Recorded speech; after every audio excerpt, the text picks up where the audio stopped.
Hello everyone.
Hello.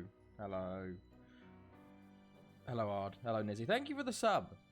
Ard, by the way. Thank you, man. I appreciate that. 38, and now it's 32, and 40.2. I did see the record was broken in the UK today, which is 40.3. You know what the temperature here today was? 12 degrees and raining. It was very nice to walk outside. I was like, oh, this is nice. It's getting a bit wet, actually. Like, I think everyone in Central Europe will be praying for that at the moment. How is everyone? Like, 12 and rainy is my jam. Yeah, how is... I hope everyone's just sit inside with all the windows closed and darkness with a wet towel on your face or something. Like, my goodness me. Oh, hello, Jamba, by the way. What is this? Is this you winning from, just McKinn's? Just, oh, Christ alive. McKinn's. Now, that's a bottle. That's a bottle. Yeah, how's everyone doing? How's the start of the week been? We have, well, I've been working from home the past couple of days because of Chloe's tooth.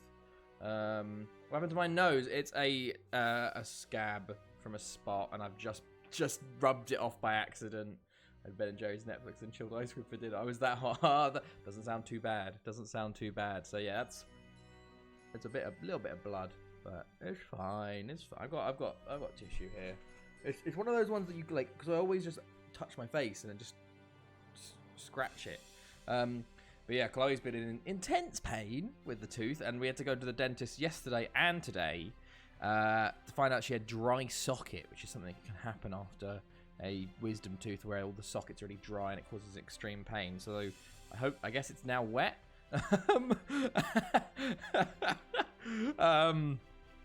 And she's feeling a bit better now. So yeah, just had ice cream before I came. Nice, everyone's getting the ice cream out. But yeah, we are back. McKinn's also went backwards on Fall Guys. Oh no.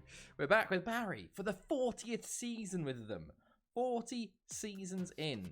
I've completely forgotten to make the new Major Nations screen. So last time it was M.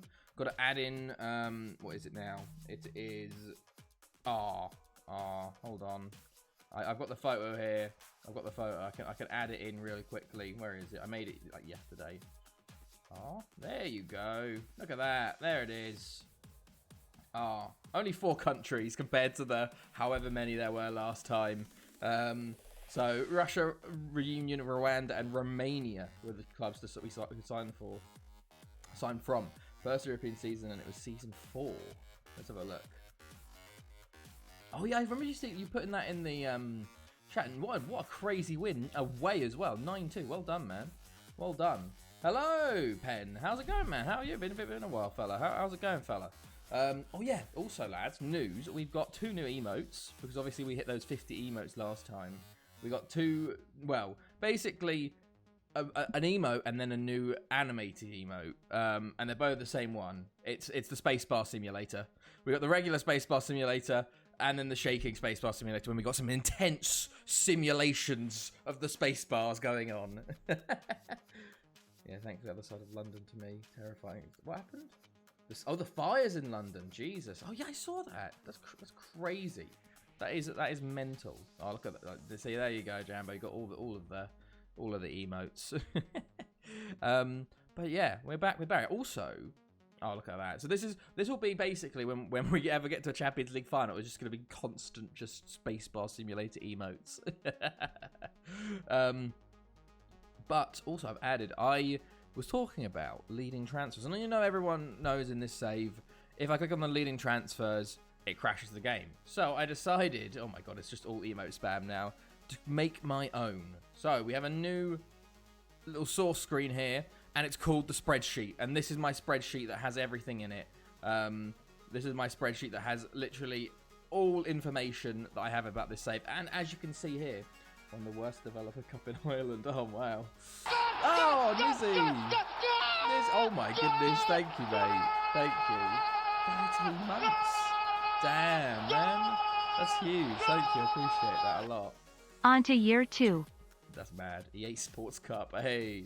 But yeah, so this has all of my data that I have in this save. So it has basically everything from like number of UCL winners, Europa League finalists. We've got European goal scorers. Every player, like my just random stuff. Why are we doing this? We're doing this one. What's going on? Why are we sad? I used to, from when I did my youth intake only.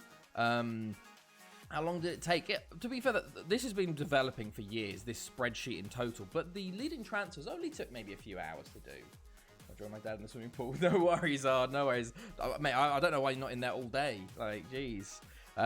This used to be, when I did the Penny Bont youth only, I used to, every time I looked for the city that the player was from, and I found out, like, where everyone was from, which is quite interesting, actually. Like, we had a player from Brazil, from Reunion, one from the USA, like one from Turkey. It was pretty cool. Mostly from Wales, obviously. But we've got a lot of stuff in here. So, hold on. We got the World Player of the Year stuff, Florentino stats, the World Cup, the Euros, Premier League wins. Basically, this is whenever we talk about stuff about, like, me knowing how many, like, Premier Leagues a team has. This is where it all comes from. But this is the leading transfers page that I created. So we have every leading transfer here. Basically, I've marked down every transfer over 50 million. And it's basically, it was quite a few actually. I didn't think there was going to be that many.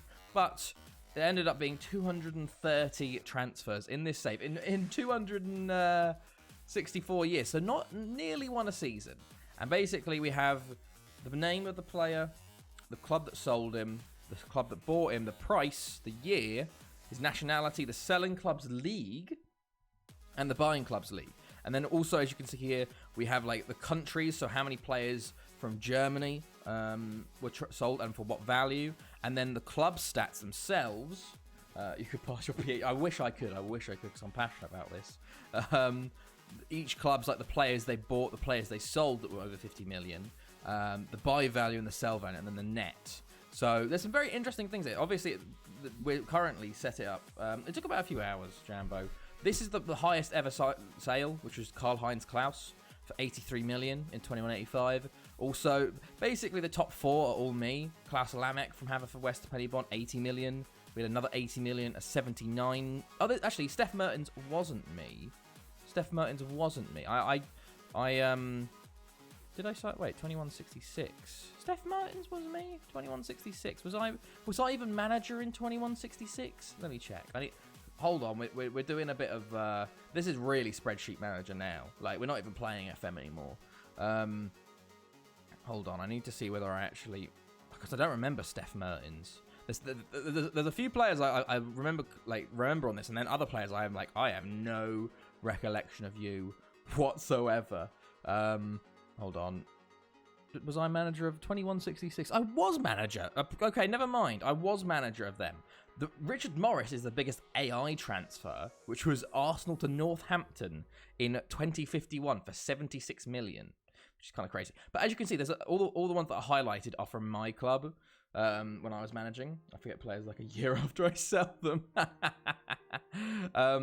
But it's interesting to look at it in terms of years as well. So if we go from the largest to the smallest, so this is recently. So as you can see, we started to sell a few players from Barry here, but I didn't realize how crazy I was with Haverfordwest. Just to show you, like when I was managing Haverfordwest, it's insane. Like look how many players I sold for over 50 million.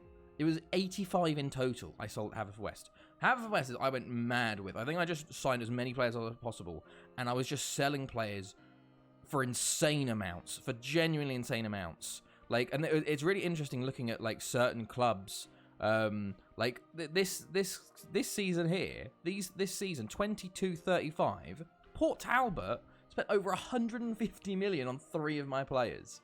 54 million, 55 million, 59 million, all in one season. It's really interesting. You see some like interesting stats here.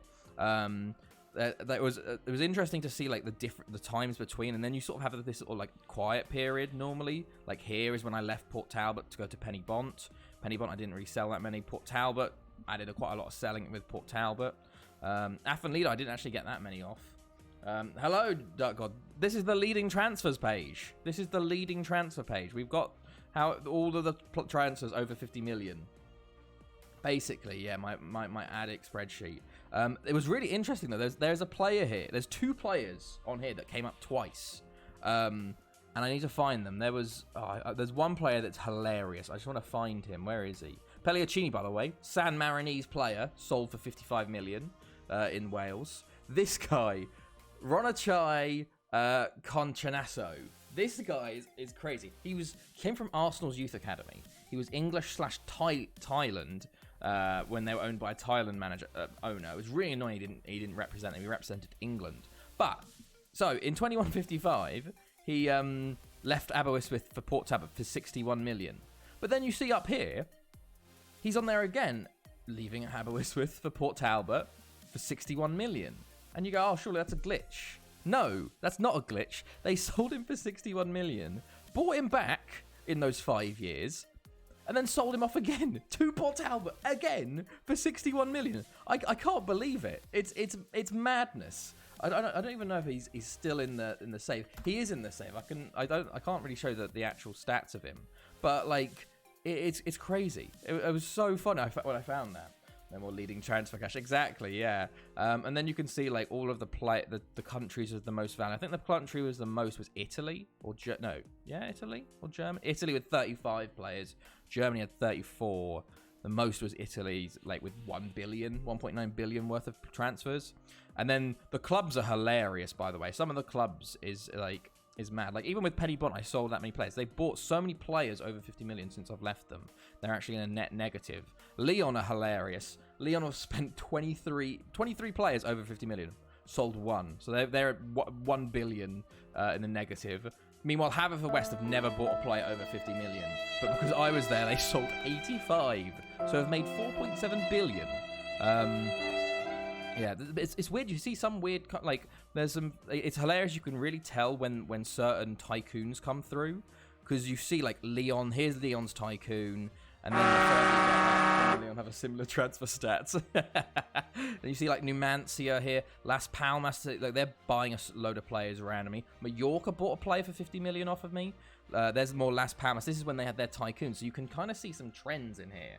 But yeah, this is my life. I just spend all day making spreadsheets on Football Manager. Yeah. But we're actually... Here he is. Ronachai Conchana Somsak. But yeah, as you can see, look, Aberystwyth, Port Talbot, Aberystwyth, Port Talbot. Like, I can't believe it. I don't think it tells us how much Aberystwyth bought him back for. Yeah. Burnley, but yeah, we should actually just get into what's been happening. We're in the new stadium, lads. We are in the new stadium. Here we go. Look at it. Let's go stadiums. More stadium. 39,034 people. You love to see it. Also, because obviously this was off stream, as soon as I moved into it, I asked to expand it, and they're expanding it by like 3,400 seats. Something like that. We're going up to like 43,000, 44,000 by the end of 2280. So that's pretty good. I wonder how much we can increase it by, but we will see. 3D for the new stadium. We'll have a look at 3D for the new stadium. Transfers wise, it's basically poor Chloe with her dry parts have to fend for herself. I was very good. I only did it when she was sleeping. the thing was with her dry socket was that she'd be up all night and then sleep through the day. So I didn't feel as guilty playing on it on XL. I just do it when she was sleeping. When she was awake, she was in a lot of pain, and I cared for her. She could attest that I was very good. I brought her ice packs whenever she needed them. I made her food. I did everything. I was a very good house husband. But yeah, so we had the letter R for this year. So Romania, Russia, Reunion, Rwanda. We only signed Romanians, guys. We only signed 2 Romanians. Kasaba Sasbo from Stour for 1.5 million. He's a centre-back. He's 19. He's not too bad. He's out on loan at Barnsley this year. And Adrian Rosoga for 1.5 million as well. Also a 20-year-old centre-back. And he's actually been playing for us this year. He's been pretty decent. We didn't sign anyone else. It was a bit of a dead market. The Russians that we were trying to sign weren't that good. There was one Russian we wanted to sign. And we put a bid in, and it started a bidding war. And then in the end, bloody Porto got him, and they put him in the B team. This guy, Yuri Komarov, he was actually like, I really wanted to play him. I would have played him this year if he got the work permit, but now he's just playing their B team at the moment. So unfortunate. Basically, yeah. So otherwise, there's not been that many transfers in. It's been quite a quiet window, but a lot out. So obviously, last time we did sell Zelenica just before the Champions League final. So he's off at Haverfordwest at the moment. Done pretty well since he's left off. 40 million for him. Can't complain. A player that I wasn't planning on selling, but when the fee came in, I was like, I can't say no. Oscar Kuchuk for 45 million to Arsenal. Like, it was 27, and I was like, he's a backup centre mid. Like, he's a good centre mid, but like, I can't say no to 45 million. Oh no, Duckgod, why? What caused you to rage quit? But yeah, 3 good seasons. Well, his last season was probably his best season, but 45 million. And then a lot of other players were sort of just loan stuff. Lubos Malek, Jason Jimenez. McGurby left for 12 million. Lucas Gutierrez, Gino de Jong, Bitam. A lot of players there, but we've because of those big transfers, we've raised 170 million, which is very, very good. A few more players went out on loan. All of the Mexican players went out on loan for another season. This time, most of them to actual Spanish clubs rather than Albacete, which is nice. And that leads us to our squad. We've got a few players back from loan this year that are going to play a part. We're a bit weak in the centre mid department. I might have to try and bring someone back in January, because tunneling my way back from mine and got stuck in dirt falling on me. Oh no. Oh, that's good, Nizzy. That's good. Get some rain going. But yeah, we've got a few players that Sadik Simasek, he's going to be playing this year for us. He's a Turkish centre back. Not too bad. Emre Taskin, a Dutch centre mid. He's pretty decent. Where is everyone's away on international duty. I've forgotten. Here we go. There's Rasoga. We've got Walter Lopez, Razumoel's there. Where is he? We got another centre mid. Rainbow Peish, who is our Dutch centre mid, 22 years old. He's pretty good. And also, along with him, Lendel Passas, also Dutch centre mid. So we're sort of trying to bring them in. So hopefully this year goes well. We are, as you can see, in November. We're not starting the season. I fucked up. I thought we had 3 streams between now and Saturday. including today, but we only got 2. So I was like, oh yeah, I'll just go ahead because I wanted to do the Euros by Saturday. So I want to do the Welsh and Scottish Euros on Saturday, and I'm like, oh shit. So I've now gone to November. We're going to try and do today, and then Thursday I'm going to try and finish the season. So it's going to be a bit of a grind. We might not finish the season Thursday, but maybe we'll do on Saturday. We'll do like half an hour early, and then we'll play the Champions League final if I get there. And then we go into the Euros. But we will see. I had a 2D break from... That's a long time for you, Duckgourd. That's a long time.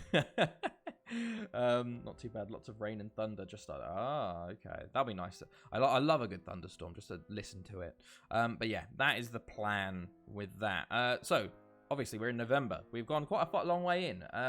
So, to bring you up to date, we started with the European Super Cup, beat Aberystwyth 4-2, then beat them 5-4 in the league, a bit of a crazy game here. Then beat Henny Bont 5-1, and then Aberystwyth for a third time in the Premier League Cup, which we beat 4-2. So a lot of goals scored versus Aberystwyth. 3-1 versus Convy. Yeah, my missus and kids are standing out in it. To be fair, I understand that after the day they probably had. Played Convy, won 3-1. Maribor, first team in our Champions League group, we won 5-0 away from home. 4-0 versus TNS, 5-3 versus Port Talbot in the Premier League Cup, 3-1 versus Newtown, 3-0 versus Real Sociedad, who are the other team. Aston Villa was 4-0, 3-1 versus Goitra, 4-1 versus Ajax, the toughest in our group, but not so tough. It was a bit of an easy group. Hello, Aaron, mate. How are you doing, fella? How's it going? I'm gonna get stuck by like there's a very low chance. It was 39. Jeez. We then beat Real 1-0, Haverfordwest 1-0, 4-0 against Ajax in the home leg, and then Ryder in the Cup 4-0. So we've got TNS in the Premier League Cup semi-final to come up, although all our players are away on international duty. And then we've got the final 2 Champions League group games. Loving this weather. The hot. I would not. But yeah, this is what the table looks like with 9 wins from 9. Very decent. Penny Bont sticking on us. Only 2 losses so far. Down at the bottom, the top 6 and the bottom 6 are pretty standard. Aberystwyth had a pretty poor start, but they're coming back. Convy, Newtown aren't doing too well. Goitra and Bangor City were the 2 teams that have come up, and they're doing all right at the moment. I was up to 32 for me, and you guys are getting up to like 40. You should be happy. New laptop, pretty small, but runs FM. Nice, Aaron. Nice. How was your birthday? How was the day? I hope it went well, man. As I got a day off work. Nice. That's pretty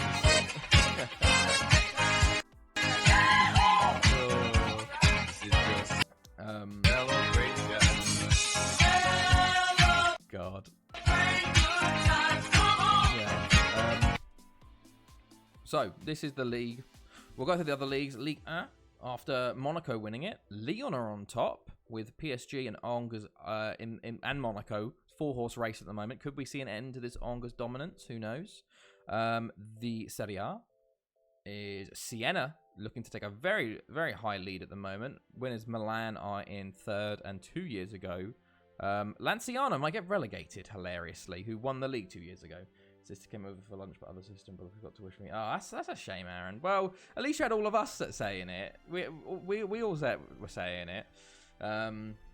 So yeah, that sucks, man. But you just gotta try your best to ignore it and celebrate the day as much as you could.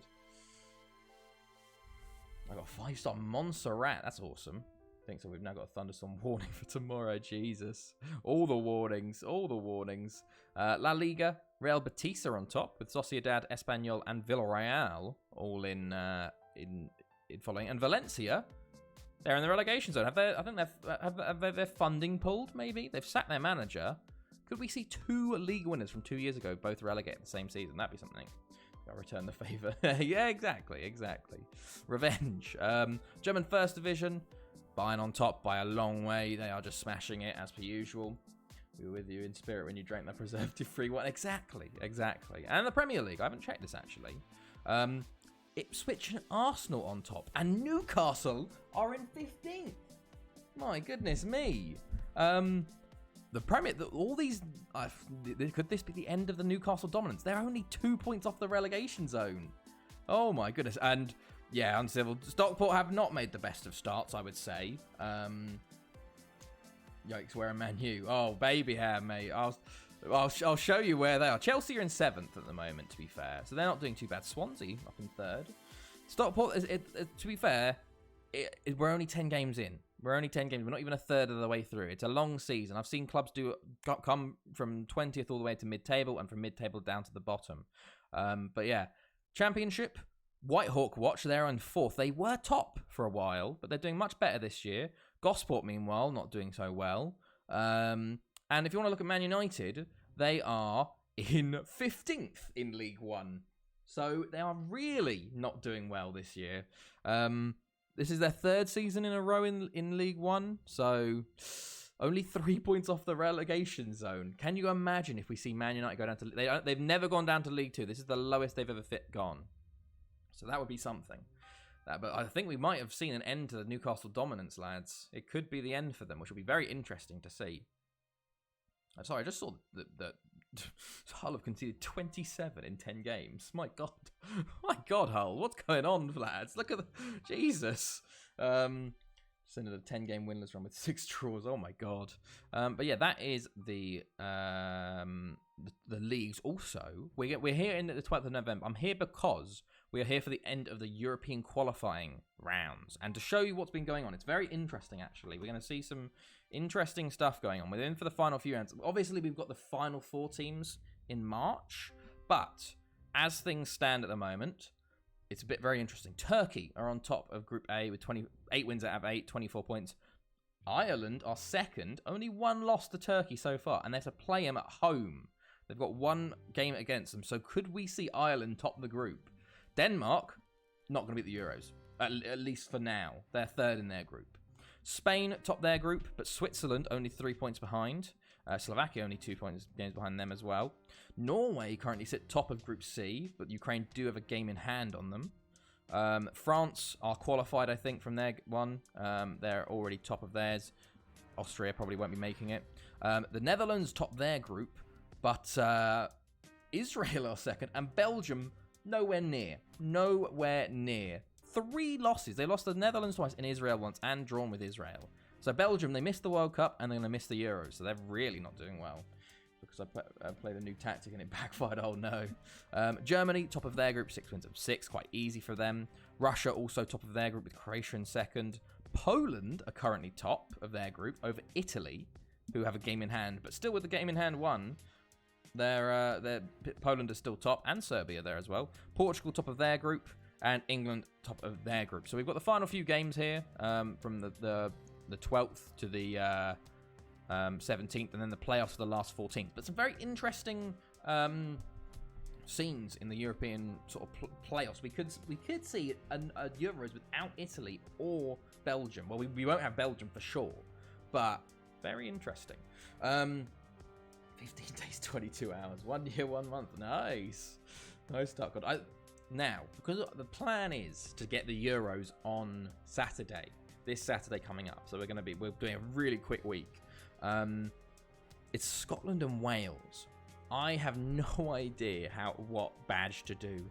I've been racking my brain trying to think of an idea for them, but I have no idea about the theming for it. Like, I've thought about maybe using a dragon and a unicorn, because obviously they're each the national animal. But I kind of did the similar thing with the 3 lions for England just at the last Euros, and I'm like, do I do something similar? Because I was thinking like a coat of arms, but that's kind of what I did for England.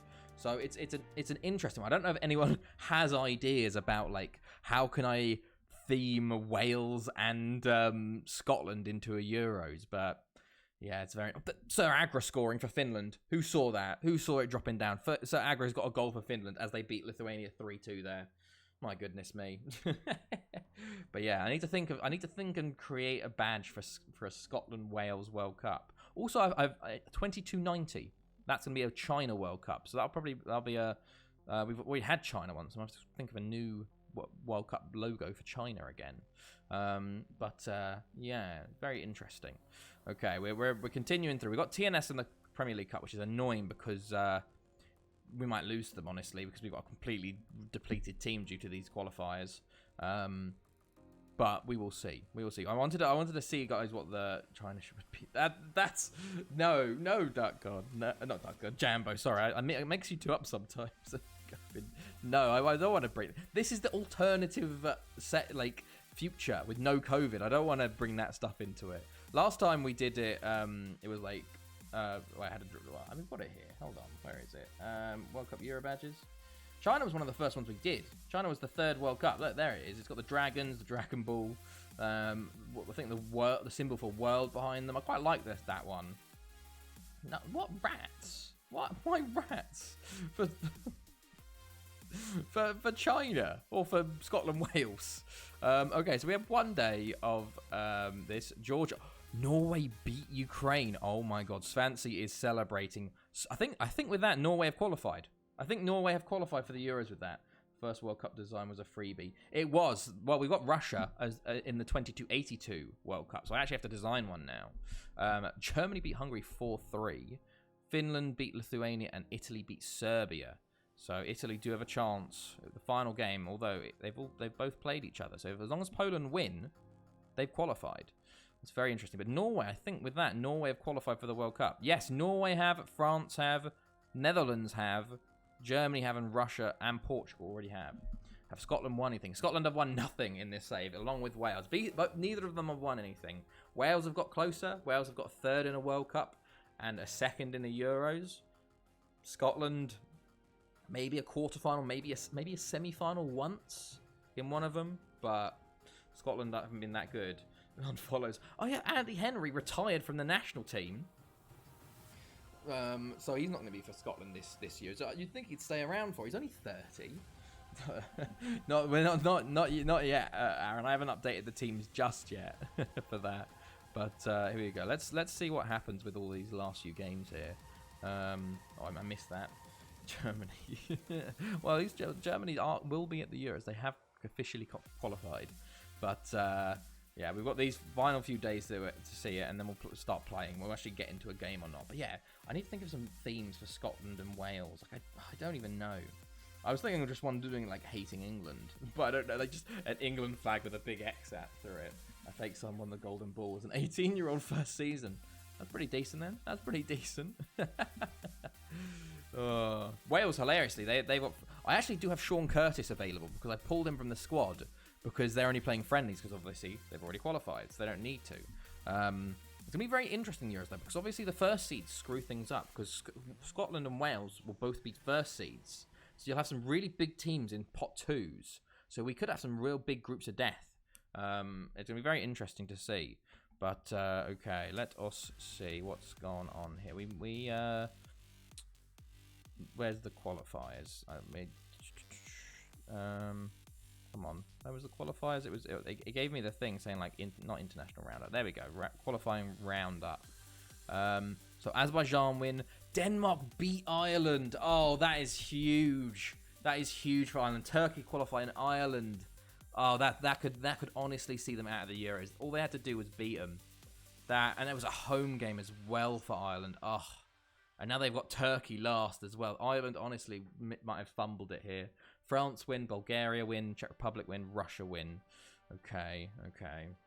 Could do something with ostrich feathers and a thistle. Does that make up out of both of their rugby badges? An ostrich feather and a thistle. Interesting. Very interesting. Maybe I'll go look at their other badges and see stuff like other sports. But I'm trying to think. Like it's very very tough to theme Wales and Scotland World Cup. Oh yeah, of course we've got World Cup qualifiers kicking off already. Africa's kicked off. North America, Asia, South America, all kicking off already. Like it's very interesting to see what's going on here. It's the new cycle's already started up again. North America, there we go, it's kicked off there. And South America, obviously, it started again. But here's Friday. What happened on Friday? Slovakia won, Spain won, Switzerland won. Okay. Belgium beat the Northern Ireland. Holland beat Israel. Greece won, Portugal won. England and Sweden won. Okay. I think it's quite... It's interesting to see what the second place teams will do, basically, here. To see how things work out. Also, you're at Everton on loan in my save. Ah, nice. Well, hopefully I can do well at Everton. Also, I think I might change. I think, obviously, we're at our 40th season. We've done 10 years of the one letter per season. And I don't know. It is very restrictive. I'm a bit bored of it. Only signing like 2 players a season. I think I might switch it back to the top 15 nations thing. But I think we might do top 25 nations. So currently, world rankings. I'll show you the world rankings at the moment. And it's also kind of interesting us sort of going, let's look at the world rankings. So all of these clubs we wouldn't be able to sign from, which makes it a lot harder. Like, hilariously, the Republic of Ireland up there. Argentina, by the way, somehow 23rd. They won the World Cup. And they're 20. When they won the World Cup, they were only 7th ranked. Also, Turkey were top at one point, I remember. But yeah, basically, we'd be able to sign players from Mali, Lebanon, Senegal. And I think it adds a bit more. Belgium are in 33rd. Oh my god. Okay, well, we'll be signing Belgian players all over the place. But I think it brings a bit more interest back that we get random players and stuff. But we'll have to see. We'll have to see. What do you guys think of that? And Liverpool have reached every UCL final. Nice. Okay, there's people playing games. Okay, we've got TNS in a few days. And then Port Talbot away. So, tough start. We'll have to see how things go here. We very much... I've closed the save down and reopened it. So this will be the first game of the save. So, unfortunately, we might be doing pretty poorly. But we will see. We will see. Well, to be fair, I think I've gone through all that stuff quite quickly. It's only half an hour in. We're quite quick today. Okay. Anything there? No. Yeah, we've got Port Talbot, Maribor, Aberystwyth, Penny Bont. Tough games, actually. Yeah, top 20, but spin the wheel to get a letter. You can only buy 1 player from that country if they're top 20. Okay. That's an interesting one, Nizzy. That's yeah, maybe. Just as an extra little bonus that I like. It's like, okay, this player has to be good. Argentina hosting a tournament and that's only playing friendlies. No, genuinely, they did shit in the Copa America. We had the Copa America in the 79 season, and they went out in the group stages, and they've lost 1, drawn 1, won 1 in qualifying. Hello, Ranzinza? Yeah, yes, I have been. I haven't been in the same team since the beginning. Oh, thank you for the follow. Mark is in Joe. There we go. No, this is. I've been at 5 clubs, all in Wales though, and this is our 40th season with Barry. So basically, since I started streaming it, I've been at 1 save, but not throughout the entire time. I get way too bored staying at 1 club. Although it'd be interesting to see if I stayed at 1 club, how big I could get the stadium, because I've got 100,000s. I don't know how much bigger I could get it, but we'll have to see. Okay, so we had another game of Euros. We had Estonia and Luxembourg draw. Ukraine beat Georgia. Belarus drew. Slovenia beat Germany there. That's a big win for them. Lithuania beat Italy. Oh my goodness me. Wow. I think that means Italy are out of the Euros now. I genuinely think that's them out of the Euros. That is huge. My God, and Poland did beat Serbia. Yes, that must mean that Poland qualified for the Euros. Let me have a look. Yes, and I don't know if Italy will qualify because I think it's like the 3 best second place teams or something as well.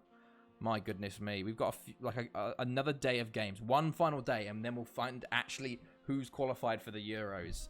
But we could see a very much an Italy-less and we've got no Belgium as well. Oh my goodness, this is mad. Some real big teams getting knocked out. It could be a very interesting Euros. What is the actual record? The actual record is 416. So I'm at 264 now. So I'm like 150 something off now. It used to be 333. So when I was at 260 and 333, I was like, oh, I'm not too far. We're only like 70 years off. Now we're like 150 off. So it takes a while but it's more about the journey than the destination. So that's why we do about, on the speed I went last year, calendar year, we did about 30 seasons in a calendar year, so it might take me another 4 or 5 years to get there, but it's good fun. I enjoy playing this save. So if I wanted to sweat it, I'd go to like Iceland or India or something where they have really short seasons and then just play on like commentary only, not sign anyone, just let my director of football do it, and we'd get there pretty fun. It's all about the fun. Exactly. It's about the journey. It's about the journey there. Which is why I don't put too much. It's more about the experience and having fun and seeing what cool things happen. So we watch the World Cups and the Euros, like just to watch them, to see what happens, because cool things happen. You have a lot of patience. Thank you. It's I love FM, and I love FM15. So like it to show the fact of like me just being a complete nerd. I have an entire spreadsheet where I just have lots of information about the save. So this is the all-time transfers list. I have every League One winner / second place / third place. We have every World Cup winner in here. We have just every World Player of the Year and what nationality they're from. Like it's ridiculous. This is how much I'm just in. Like I just am into the save. Let's go back to the actual save. There we go. Oh, my money. 3 to 4. Broken shoulder. For God's sake, my money. I've got a sound for you, and I've been able to even use it for you. Okay, so the final day, as we saw. Oh, no. Second final day. Denmark won. Gibraltar lost to Iceland. Turkey smashed Ireland. France won. Moldova. Croatia won. And Czech Republic lost. Okay. Who's in the FPL League, by the way? I don't know. I haven't looked in a while. I haven't touched my fantasy Premier League in a long time. I basically made my first draft and haven't touched it since, until we're going to get closer to the actual start of fantasy. So maybe we'll only have me and you, Jambo. Let me see. Leagues and cups. How many people do we have in there at the moment? We have. Oh, we got 1, 2, 3, 4, 5, 6 of us. There we go. We got 6 of us at the moment, including me. So there's some good names in there. I'm Return of the Ings. We've got Released on Bail. Why Are You Running? Marching On Together. Ninja Skirtles and We Jambos. There we go. Was there any player better than Messi or CR7 all this time you've been playing? Yes, and I managed him. I'll show you him. You mean a guy called Short?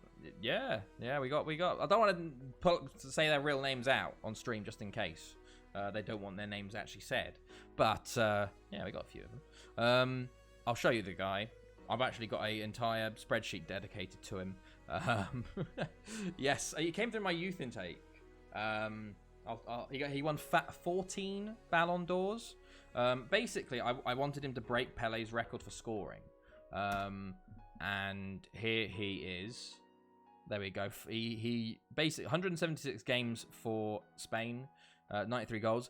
756 league games for us, and 1,180 goals. And he won the Golden Boy 4 times, Welsh Player of the Year 10 times, the Golden Boot on 19 occasions, World Golden Ball on 13, the World Player of the Year on 14, and Best Player in Europe 10 times. And to show you his actual stats, because obviously his stats get lost when he retires, this is his stats here. So per season, how many goals he scored each season.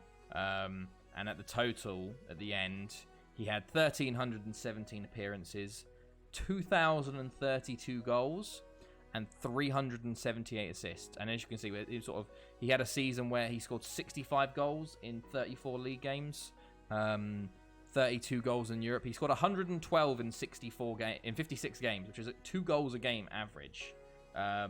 So, yeah, I basically played him every single game from 16 to 40. He was ridiculous. Yeah, fair. Go for it, Duck God. But yeah, he was incredible. We've had a few good players as well. We've like Rafael Dupont. He was dubbed the next Eden Hazard. We did have a player dubbed the next Cristiano Ronaldo. Antonio Montero. But he never really lived up to Ronaldo. Prize for the winner. I'll have to think of a prize. Maybe a gifted sub or something. Yeah, he came through our academy. We did sell him on for like 50 million or something to buy, and he did pretty well for Portugal. Is there a booby prize? No, there's not a booby prize. Okay, let's see. The final days of the qualifying. Is it finished now? Yes, I think qualifying has finished. So, Bosnia win, Spain win, Switzerland win, Belgium win, Israel win, Greece win, Romania win, England and Sweden all win. What's it with you at? Okay, so, qualified. Turkey, 10 wins from 10. Perfect record. Qualify for the Euros. Spain also qualify. Norway qualify. France qualify. The Netherlands qualify. Belgium miss out big time there. Germany, Russia, Poland, and Italy miss out there. Portugal and England. Now, the all-important second teams. Oh, it's not the best three. It's no. Italy still qualify. Damn it. That's so annoying. I forgot. I remember the World Cup is the best 3 places. The Euros is the best 8 second place teams. So Ukraine, Croatia, Switzerland, Slovenia, Albania qualify. So do Ireland. Italy, Israel, Bulgaria, and Romania. Bulgaria, Romania miss out. Honestly, Italy only get through on a few goals. Wow. If I come last. If the forfeit for coming last is you have to gift sub someone else. But okay, so we're gonna have it's a home nations Euros. The only team that are missing out at the moment is Northern Ireland. We're in Northern Ireland. You let the team down. You finished bottom of your group. You only won 1 game. Northern Ireland, lads, what you doing? But of course, we do have 4 more opportunities for the playoffs. So European qualifying. There is 4 more spots available. It's going to be drawn on 2nd of December. So we could get there. We definitely could get there. Hello, Sponge. Happy to say the first weird thing happened in my save. It's 2046 and AC Milan got relegated. Oh, very nice. That is it. That is weird. I genuinely think that the 2040s is when the weird stuff starts to happen. Like 2040s, 2050s, like on my save here, when we hit, like, if I show you the Premier League, and like the past winners, this is when weird stuff started to happen. Like if you go down to the 2050s, like 2050 on the dot was when Northampton won the Premier League. Then we had Brentford, Northampton, and you sort of start to get a bit of a weird time. So I think it takes like 30, 40 years for some like real changes to go on. But yeah. The win should get a prize. Yeah, I'll have to think of a prize. Maybe some a gifted sub, or I don't know. What suggestions do you have for a prize? 60-year-old Zlatan can't do the business. Yes, Sweden completely out. They finished below Albania in their group. But we've got very interesting Euros at the moment. We've got Scotland, Wales, Albania, Israel, Republic of Ireland. Chloe's going to be happy about that. We might have to get Chloe on for some commentary on Saturday then if we've got Ireland in the Euros. Okay, here we go. What kind of team can we field is the question here. Oh goodness. Oh, there's so many players out. Okay, well, there's a lot of tired players out there. We're risking a lot of injury to do this, but I think it's necessary. The centre-back situation isn't the best, seeing there's a player on 80% there. Mendes is fine. We've got a lot of tired players out there. Vieira, Mendy, Swanwick and Garcia. Taskin. I think we're just going to have to go for it, lads. We got Kotrak in goal, Pereira, Prigent, Mendes, Prisic, Janish, Curtis, Strad, Henry, Vieira, Mendy. Honestly, a very good squad we could do, given the circumstances. But just have to hope with injuries nothing happens. But let's go. First game of the stream. 50 minutes in, as per usual. Signed picture of you necking back a drink. That's how my 8-year-old daughter knows you should watch the drug screen and made you spin the wheel. Oh, God. Oh, no. Wow. It's hilarious. Like, the amount of people that know me just from the drinking stream is scary. That's my entire family just know me from that. Like, that's the video they watched recently. I'm like, no, not me. Was she the one that put all the 5 gifted subs in then, Nissy? My God, my goodness. make the funny man drink. Okay, here we go. So, first game. Let's turn this down. We're going to go extended. Let's go on TV. Let's see the new stadium. We're at home. We are at home. Are we at the Millennium Stadium? I don't even know. Let's check. Maybe we're at the Millennium for the semi-final. She said we should, and I can't say no to her. I'll have to say thank you to her then for that. We're at the Liberty. We're at the Liberty Stadium. So 3D's pointless in this game. Okay. Hello, Epileptic. Hello. That's very funny. Oh, goodness. Okay. Here you go. So, let's go. I should be on attacking. What am I doing? Did you beat PSG the other night? Oh, epileptic, mate. Epileptic, mate. I'll show you. I'll show you. Of course we did. Of course we did. 5-1. PSG are nothing to us. Nothing. 6 wins in the finals versus them. We've only had 1 loss versus them. We smashed them. Vieira with 2, Swanwick with 2, Henry with 1. 10 in a row.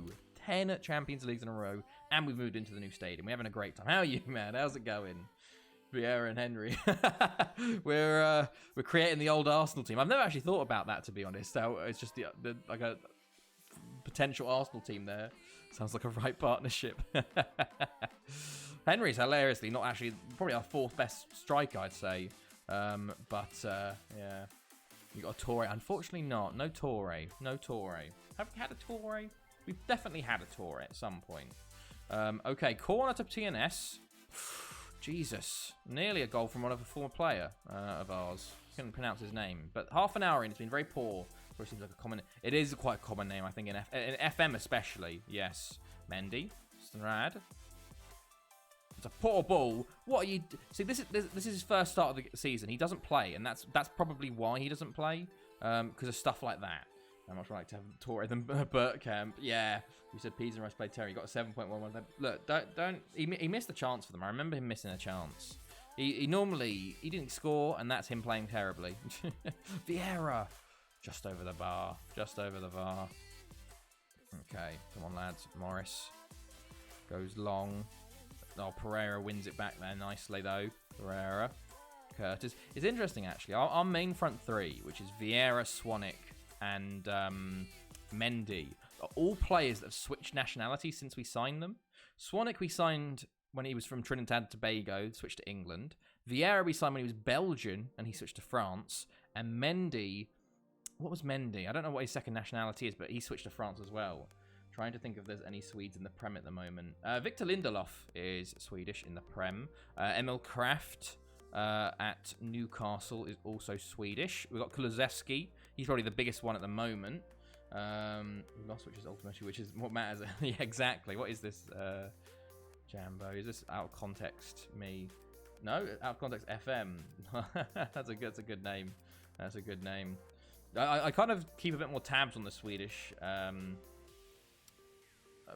players now because I'm living here. Throw my thought in the bin. Oh no. Yeah, there wasn't that many, but there's sort of been a bit of a movement recently. Yeah, Lindelof. Who else is Swedish? Augustinsson's just moved on loan to Villa, and there we go. Mendy with the first goal. Yeah, what is your second nationality, Mendy? Yeah, Ludwig and Gustinson. Olsen, I think he's in the Championship, the goalkeeper. Robin Olsen. Maybe he's moved to the Prem. Senegalese. He was Senegalese. Oh, wait, imagine if he was playing for Senegal. Does anyone have a reliable crack of any FMs or a person like that? That student loans are really bordering with me with money. I don't personally, but I know you can get it quite cheap on like G2A and like the key games, like like G2A, Green Man Gaming, those sort of ones. They always have big sales. And I think FM22 has a big sale on it. Or if you don't want the recent game, you can buy the older games for a lot cheaper as well. If you want like a FM21 or FM20 or something. Pontus Jansson, is he? I think he's down in the champion. Is he in the Championship at the moment, or is he Premier League again?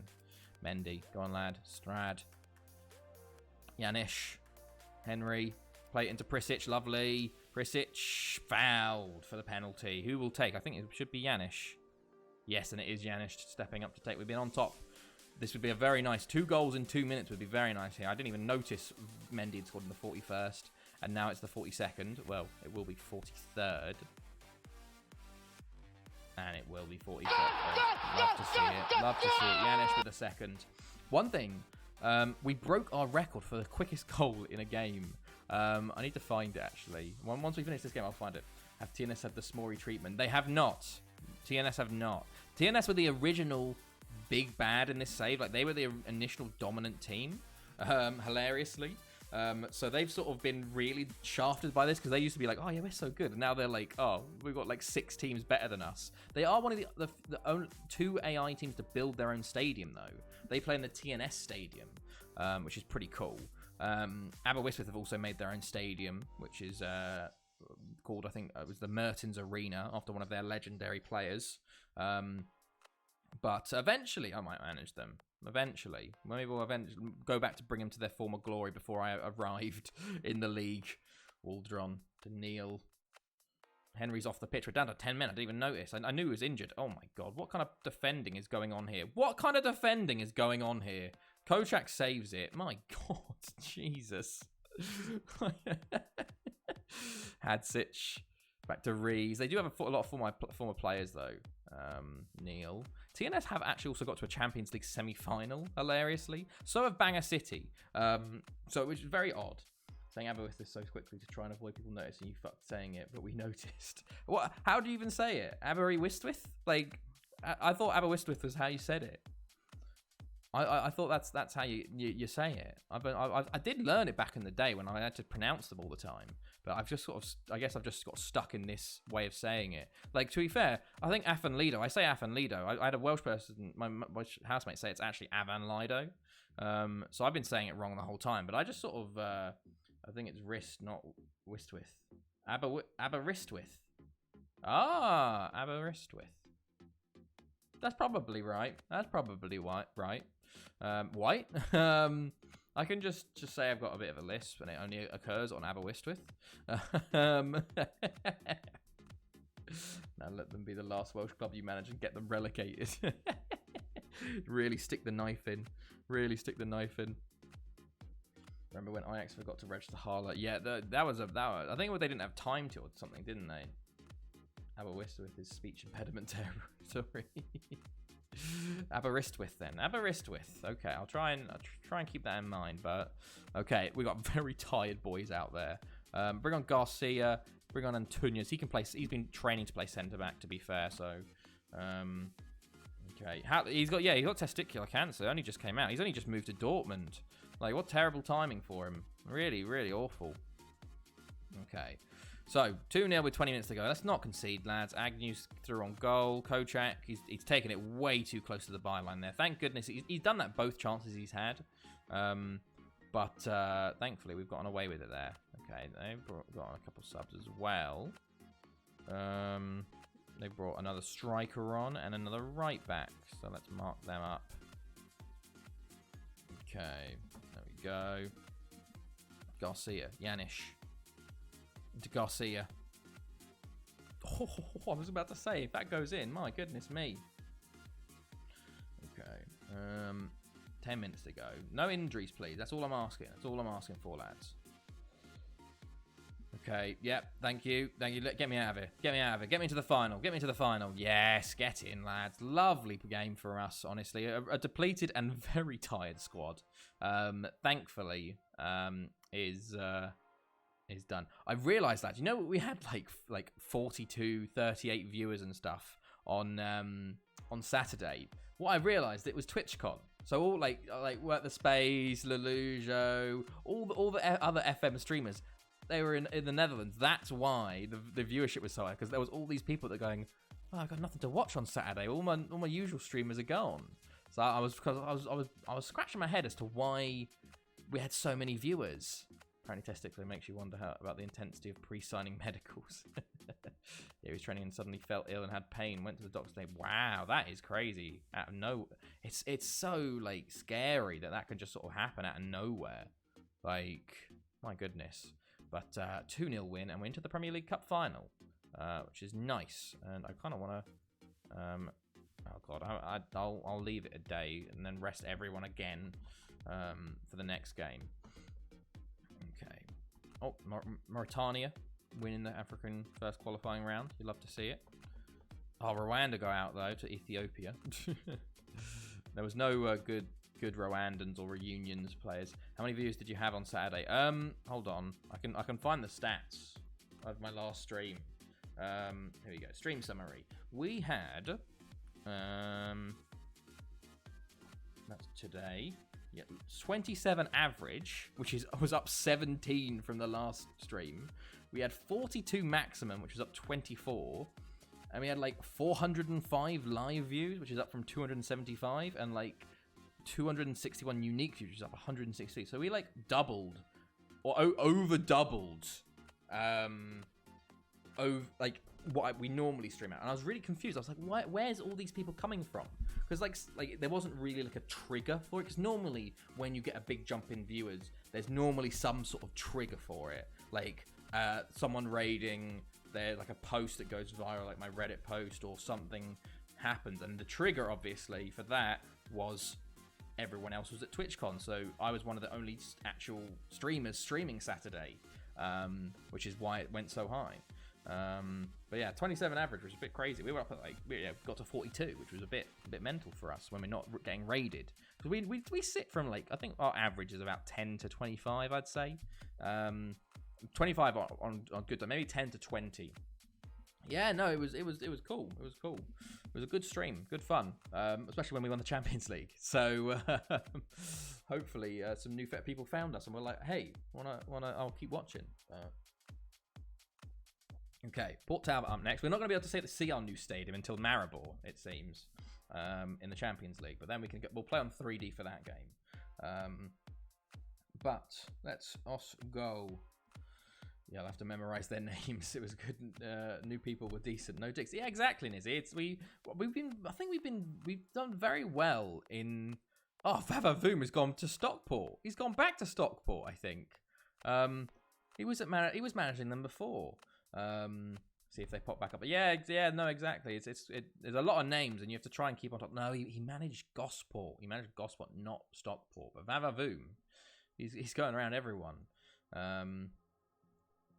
Okay, we're playing Haverfordwest in the final there. But yeah, no, I think like the FM community's been very good. We've never really we've got the weird trolls. We have like the guy that talks about pooping, and then obviously the Pulisic guy. But other than them two, like I don't think there's anyone that's come into the chat really that has ever been toxic or like dickish. Really, like I'm trying to remember. There may have been one other person that was a bit of a he started saying stuff and all that. The idea that England are appointing Plymouth manager seems concerning. Well, Plymouth are Premier League in this save, so a bit better. Oh, hello, Ard. Hello, mate. How's it going? It's going well. It's going well, Ard. We've just finished the Euro qualifying. We've had some very interesting teams qualify and not qualify. Basically, what's it called? Belgium have missed the Euros as well. Got someone called Pulisic that's popped into mind. Does he always talk about how Pulisic is the best player in the world and you should sign him and do a RTG with him and everything like that? The ones who are accusing you of backing Russia because that's true. That's true. That's true. We did ban them, but I thought they were trolls. I kind of don't attribute them with the FM community, I guess. But yeah, Albania and Ireland also qualified for this. I'm so annoyed that Italy did. They lost to Lithuania and they still qualified. Fuming. All we had to see was Romania or Czech Republic do a little bit better. Like, damn. Okay, here we go. We got Port Talbot in a couple of days. Oh, I need to rest the players now. I need to rest them up. Pulisic fan has been around. I honestly think he's got into every FM stream. And I think he does that because he's been banned from every FM stream. I'm surprised he hasn't moved on to FIFA yet. FIFA's got a lot more streamers in there to harass about Pulisic. Let's rest everyone again. Make sure everyone's nice and well rested for the game. Let's go up to 93. Rest everyone there. Perfect. Oh, okay. There we go. What was I supposed to look at once we left the game? Dictator. Yeah, the YouTube dictator stuff was a bit weird one. That was a bit weird one. No, the answer. No, anti-Pulisic RTG Force 1. That is Duck God trolling the Pulisic guy. With an alt account. So no, he's the good guy. Okay. What was I looking for? What was I even going to look for? I don't even know. Okay. It's one of the many Duck God alts going around. Second Jakob was in the final of a draft competition, and Pulisic was his joke pick that actually played great. He came in like 67th minute and talks about Pulisic and took him off while losing 3-1 and then scored 2-3 and just casually said, yeah, he's the problem of this team. That's good. That's good. Gonna change that now. Ah, have you got a name change in mind? Duck God. He was fuming so quickly. I can imagine. That is great trolling by Matt. I love that. I absolutely love that. Okay, here we go. Let us see. Okay, Club World Cup's coming up, of course. Of course. Who's in it? Auckland, Al Hilal, Al Ahly, Sundowns, Tigres, Velez. And Tigres won. Okay, cool. Just smile, so I'm not saying anything about it. That's so good. So good. Okay, here we go. Port Talbot away. Tough match. Tough match to start on back in the league here. Change it to Smorey's bargain bucket hats. Lads, I do need to find a new bucket hat. We got the Sperrier hat. I saw one that was incredible. It was like a disco, just all disco lights on it. That's what I need to invest in, is more bucket hats, basically. Because this one is probably too small for me, honestly. I probably should have bought the one in Disney that was like, it was like Epcot themed. I need to try and find if I can buy that online or something. Okay. Because I do love my bucket hats for string. It's funny because it just started as a joke. They're like, let's just wear a hat to stand out. And now it's just like, I have to wear the hat. Why did you remove the Pulisic RTG emo? I had to make room, Duck God. I had to make room for this one. Hold on, where is it? I had to make room for our new emote, which is Spacebar Simulator. Spacebar Simulator. Get one that you can turn inside out. I can turn this one inside out. Well, no, I can't. But I can. But yeah. PC Fund, Marriage Fund. No, it's the bloody Bucket app. Exactly, the Bucket app fund. It needs topping up.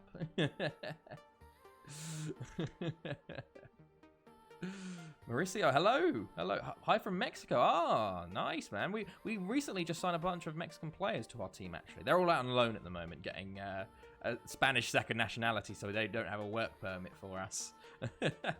How's it going, fella? You're in the YouTube chat compared to Twitch. Also, chat is broken on screen. I don't know if it has been mentioned yet. Oh, has it? Oh, I think that is because I did that. There we go. There we go. It's back now. It's back now. Apologies. Speaking of emotes, in a few minutes, check Discord. I'll put my latest work in there. Oh, okay. Okay. I'm looking forward to seeing this. Looking forward to seeing this one. Okay. We got... Okay, those games are processing. There you go. Afanida win, Aberystwyth win. Usual stuff going on there. Okay. Teal, French national. Okay, nothing going on there. Let's also see. Seeing PSG's badge there, doing something.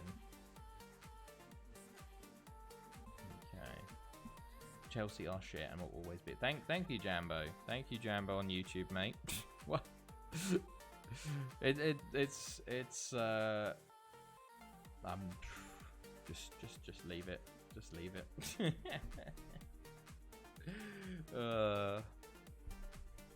How many trophies have you won in the past 10, 15 years? Okay. Let's us go. We've got a game tomorrow. Bit of a... Oh, Swanwick headed for award. Swanwick's up for Golden Ball with Curtis and Vieira. Go on, Swanwick. I wish he actually represented Trinidad and Tobago. We could have actually seen him do something there. It's a shame because he didn't actually get picked for England until he was like 23, 24. If he had actually committed to Trinidad really early, he could have been insane and potentially, I don't know, potentially led them to a World Cup, which would have been very cool. Okay. Let us see. Come on. FM, please. Please let me to the next game. Okay, here we go. Game day. Never mind. We still keep continuing. Pennybont beat Haverfordwest 2-0 there. Okay, okay. You ever heard of this guy called Pulisic? No, not the footballer, but this Pulisic RTG fellow. Yes, I did, FM Oost. He came into my chat to talk about FM. Ah, and then I was like, Who's this guy? This is. There you go. Oh, let's have a look. Let's have a look at the emotes. Is it in general? It's in general. Oh, nice, nice. That's some cool emotes. Definitely very cool emotes. I like the car one. The car one's pretty cool, and the chill one's pretty cool. There's some good. It's like a consistent style throughout, which is the important thing. Like it also matches up with your like starting soon screen. Definitely. See, Whitehawk winning again there. Whitehawk are much better this year. They are sitting in 4th, but it's very close for 2nd. Southampton looks to be coming back up straight away. But there you go. Okay. Stockport lose again. Oh no. Need some viewers to get the affiliates, put them on there. Ah, yeah, yeah. Well, but what's your schedule at the moment, Epileptic? I think I remember you saying you didn't really have a full schedule. I need to, because I'll come by and watch, or if I can't even watch, I'll lurk. Just because I understand, I understand the like how tough it is to get that affiliate, the 3 viewers average at the start. On hold. Ah, I see. Hello, Jago Daku. How's it going, man? I've ever met my friend gone on holiday and haven't planned a new game. Ah, I see. That sucks. That's the problem with network games, I guess, is that if someone else, like, it's sort of dependent on the other person as well. So, like, if one of you can't do it, it sort of affects the other person. Maybe you need to, I don't know, you could try and do, I don't know, another game or just a small save, like a challenge save. I don't know. Okay, let us see. This is the team we want, I think. I think so. We want a centre mid on the bench, though, because we do not have any centre mids on the bench. So I'm going to play Wilson Gutierrez there. And we have a goalkeeper. There we go. Thought time would be better invested in stream setup and temporary streams. Yeah, to be fair, that's a good idea. Make sure that that's all sorted before you sort of fully come back. That's a good idea. It's a good idea. Also won a game against Partizan. Nice. Nice hard. Okay, here we go. This is the team we're going to go with. Let's us go away from home against Port Talbot. Quite a tough game. So let's see how things go here. We are the favourites though, so that's a good start. 4-4-1-1 for them. Although Port Talbot were the only team that beat us. The last time we played them last year, we lost 6-0. So let's try and avoid that this time, lads. They were the only team to beat us last year. So will that happen again? Most likely. Most likely. Let's go. We're favourites here. Attacking. Come on. I think there's more. By the way, Prisic is on one again this year. 11 assists and 3 goals in 11 games. Murray's on top of my group. Didn't even need to beat Spurs again this time. Hey, you love it. You love it. Okay. Creative. Let's go. Here we go, boys. Prisic. It'd be interesting to see how they do in the Champions League this year with Conte in charge, because Conte is renowned for not being good in the Champions League. Okay, Prisic to Span. Early chance here. Proper. Delgado. The Marcus Alonso of Barry. Oh, he puts it over the bar. We turn Spurs slander here. Ahmed plays it in. Of course, first shot of the game, first chance from a corner. Of course, that's going in. 64% possession to us. Yet they've scored from the first quarter of the game for them. Very upsetting. Okay, well then, we could try and pull this game back then. Curtis to Prisic. Plays it into Curtis. Lovely. Hit your own player. And now they're on the counter-attack. This is not looking good. Completely misses the ball. At Kiazi, Brown. Kocak does save that, thankfully. They didn't score their second chance of the game, which is a good improvement for us. But this is annoying. Brown. Wolves. There we go. Ahmed. Oh no. Cleared. But now to Kiazi. It's 2-0. Oh, it's an absolute banger. It's an absolute incredible goal. I'm sure people that they said the racing one is the best. It's my least favourite. Oh no. Looks like a decorated balaclava to me. Nah, you're always harshest on yourself though, to be fair. So as long as other people like it. He scored an absolute banger there. Hello, Sony. You've joined at a bad time for us. We're losing 2-0. So we need to get back into this game. How are you? Mendy. Oh, come on. That should have been on target, Mendy. Come on, fella. They're going to beat us 6-0 at this rate. Like, my God, boys. Delgado to Vieira. Come on, counter-attack is on here. Vieira holds it up a bit too late, and we nearly run it out of play. Vieira loses it, but keeps it somehow. Prisic, come on. We need a bit of magic from you, fella. No shots. Just crosses. Just crosses. Swanwick. It's a great save. Hello, Afco, mate. How's it going, man? How's it going? How are you? How are you, fella? That shape, in my opinion, might go back and have depth. Maybe that one could be, yeah. It's always sort of keep going and keep adding different things to it. Yanis puts it wide. I think you've seen the horrific Salah statue. Have I? Maybe I have. No, I haven't. Where's that? What is that? And where is that from? My God, that's incredible. Why do people keep getting statues wrong? My God. I'm doing well, man. I'm doing well, Afco. Midget broccoli. Well, we are losing, but there's a goal. There's a goal back. 2-1. Amas Mendy. Can the comeback be on? We are like they had that little start there. I was like, Leo saying the statue is horrible. Worse than the Ronaldo. It's incredible. It looks. Oh, it's a kickoff highlight. No, kickoff highlight to Port Talbot.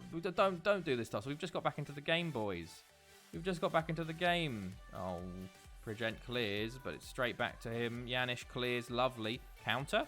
Swanwick. Mendy. Go on, lad. Go on, lad. 2-2. Make it 2-2. That's a penalty. Swanwick. Oh, how's he saved that? Honestly, how is their keeper saved that? He's made 5 saves already. Oh, greetings from Poland. Hey, nice to have you from Poland. You'll like this. Recently, we've just had European qualifying. Poland have just qualified for the Euros above Italy in their group. 19 points, 6 wins, 1 draw, 1 loss. So there you go. What are you doing a Polish FM save at the moment, side by side? Okay, 2-1 down at half time. Very annoying. Very annoying. We should be playing better. We are playing better. It's just they've had 2 of their 3 shots go in, which is very annoying for us. So we'll have to try and get another 2 in this half and hope they don't get any more ridiculous goals. Come on, boys. Okay, corner to us. Here we go. Vieira. An early goal would be great here. Curtis. Lovely. Lovely. Just shoot now. Oh, it's a terrible shot, honestly. It was a terrible shot. Mendy keeps it in to Proper. Still on the ball to Yanis. Work it round again. Prigent. Delgado. He's going to shoot, isn't he? Try and shoot, maybe. And he's tackled instead, and they will clear. And maybe counter-attack here. Oh my God, if they counter-attack and score from our chance, I'm going to be fuming. Okay, Proper with a good tackle to break that up. Another corner. Curtis. Come on, let's make this half-arse. Mendy. Oh, it's another good save from the keeper. In real life, we certainly would not beat Italy. I don't know. Italy... wait, did Poland qualify for the World Cup? Italy didn't, so... Oh, Proper. Oh, so close. Come on, lads. Yeah, Poland did qualify and Italy didn't, so...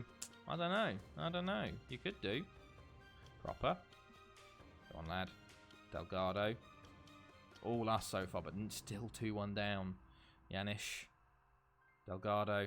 Vieira. Lovely play, but tackle. Gets it back again. Can he put a cross in? Plays it in. It's cleared. Plays it in. He's gone himself. Oh, it's a great save again. Oh, why is their keeper suddenly turning into bloody Buffon again? Vieira back to Proper. All the way back to Span. Yanis. But you never know, Poland is going to Qatar and Italy is not. Exactly, man. But Macedonia beat them. Hilarious. Curtis. Mendy. Okay, plays it to Proper. Give it back out to Curtis. Yes, go on. Yanis. Oh, it's a poor shot in the end. Blocked. Curtis is back on it. Yanis. It's all us. What do you think about Robert Lewandowski? I think he's a great player. Yeah, great player. I'm surprised. I'm a bit like, I don't understand why he wants to go to Barcelona so badly, but yeah, great player and fantastic player. Oh, Mendy, come on, man. We've had 10 shots, 20 shots, 10 on target, and losing 2-1 to their 3 shots. So sorry, make that 21 and 11. Whereas the Italian FA didn't just claim they didn't want to go and didn't support the country having it. Seems like a perfect excuse. Louis good, but he's no Jakub Moder. Okay, Prisic, Prigent, Delgado. Come on, boys. We need to get a goal. Oh my God, if they score from this, don't you, Kocak, please. Don't. Proper good tackle, Mendy. Come on, boys. You got Delgado on the left. Lovely. Oh, what are you doing, mate? What are you doing? He's okay. We won the ball somehow. Vieira. Delgado. Matthias Click. Swanik. Oh, proper. You got Prisic. Oh, why are you shooting? Why are you shooting? Okay, they've made a change. Oh, 70 minutes gone. We're just... Swanet's on a 6.3. We'll bring on Henry up top. Okay, come on, lads. 20 minutes to win this. 15 minutes to win this, never mind. Prisic, mend it. Just throw the ball to them, why not? Nunez, Ahmed. Come on. Yes, yes, keep going backwards and play it. Oh my god. Oh, yes, Janish. Curtis, they've given the up. Prisic is right there. Go on, he's going to shoot. Mendy. Oh, come on. He went to Barcelona because it was always his dream. He's 34 years and wants to end his career at his childhood club. His childhood club is Barcelona. What? Wouldn't it be a... Oh, I thought if they were going to score, that'd be fuming. Wouldn't it be a Polish side, his childhood club? Yeah, Moda's our Polish hope. Ah, I haven't heard of Moda. I can't believe they're going to win this game, man. They are honestly going to win this game after just having 2 highlights and scoring them, and that's it. Come on, boys, just get me an equaliser at least. Curtis to Janish. He's gonna shoot. Yeah, terrible shot. Like, what are you even doing, lad? Bays. Oh my god, Kennett. Like, was his dream not Real Madrid a few years back? Janish. Oh, Bays proper wins it. Prisic, go on, lad. Come on, we need... Like, I can't believe this game. Mendy, give it back to him. Give it back to him. Curtis. Oh my god, it's so off target, Curtis. What are you doing? Oh, come on. 2 minutes to go. We've got another chance. Delgado. Prigent. Proper. It's a terrible ball. Like, what was that ball? It was like the simplest of passes. Delgado wins it back. Curtis. Curtis, mate, what are you doing? What are you doing, man? Oh, it was really weird unveiling for him. Just stood on a lifeguard platform. Oh, the world's longest FM save. Follow age 11 months. Damn. Mendy, go on, Henry. Oh, how has he saved that? How has he saved that? Oh. Barcelona is his childhood dream. Ah, okay. Okay. I don't understand how. Like, we had 30 shots in this game. This is a great experience of what FMing is. This is very much a get FM'd style game. Curtis, Mendy. How is that so off target? Like, you could see it got blocked, but like it was going so far. I found another alt and changed the name. Ah, I see. That's ridiculous. Oh god, so many alts. There's alts you don't even know about that you've forgotten about. I actually can't believe we've lost this game here. Again, like our first loss of the season as well. It's so annoying because they've literally had 2 chances the entire game. God damn it. Sorry for the poor English. No, mate. You sound great. You got better, like, you got very, very good English. Better Polish than I'd ever have, honestly. Like, I only know the 1 language, and you're speaking in 2 languages at least. That's so annoying we've lost this game. 14 shots on target. Vieira. Unless we have a last-minute gasp chance here. Vieira. Never mind. What a shit time. Ah. Really not happy with that. I can't believe that. Again, we lose the Port Talbot. Oh, thanks for the follow, man. Thanks for the follow. I have to go. Speak some Swedish. Hey. Jag heter Alex. What's it called? I don't know. Jag kommer från England. What's it?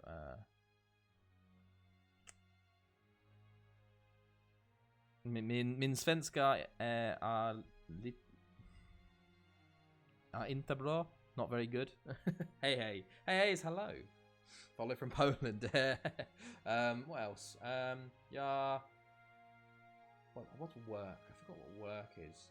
Betala is pay. I remember that. Yeah, studerar ILF. How many saves did he have?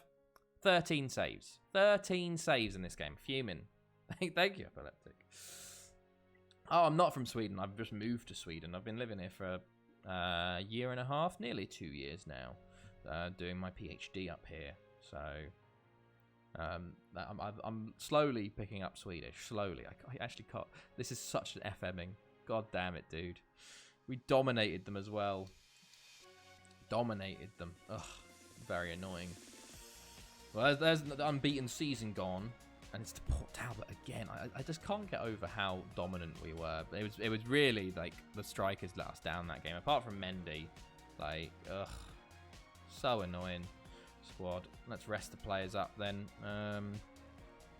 We got who we got now? Maribor up next. So I guess we'll try and get revenge on them. What else do I know in Swedish? I know like what else?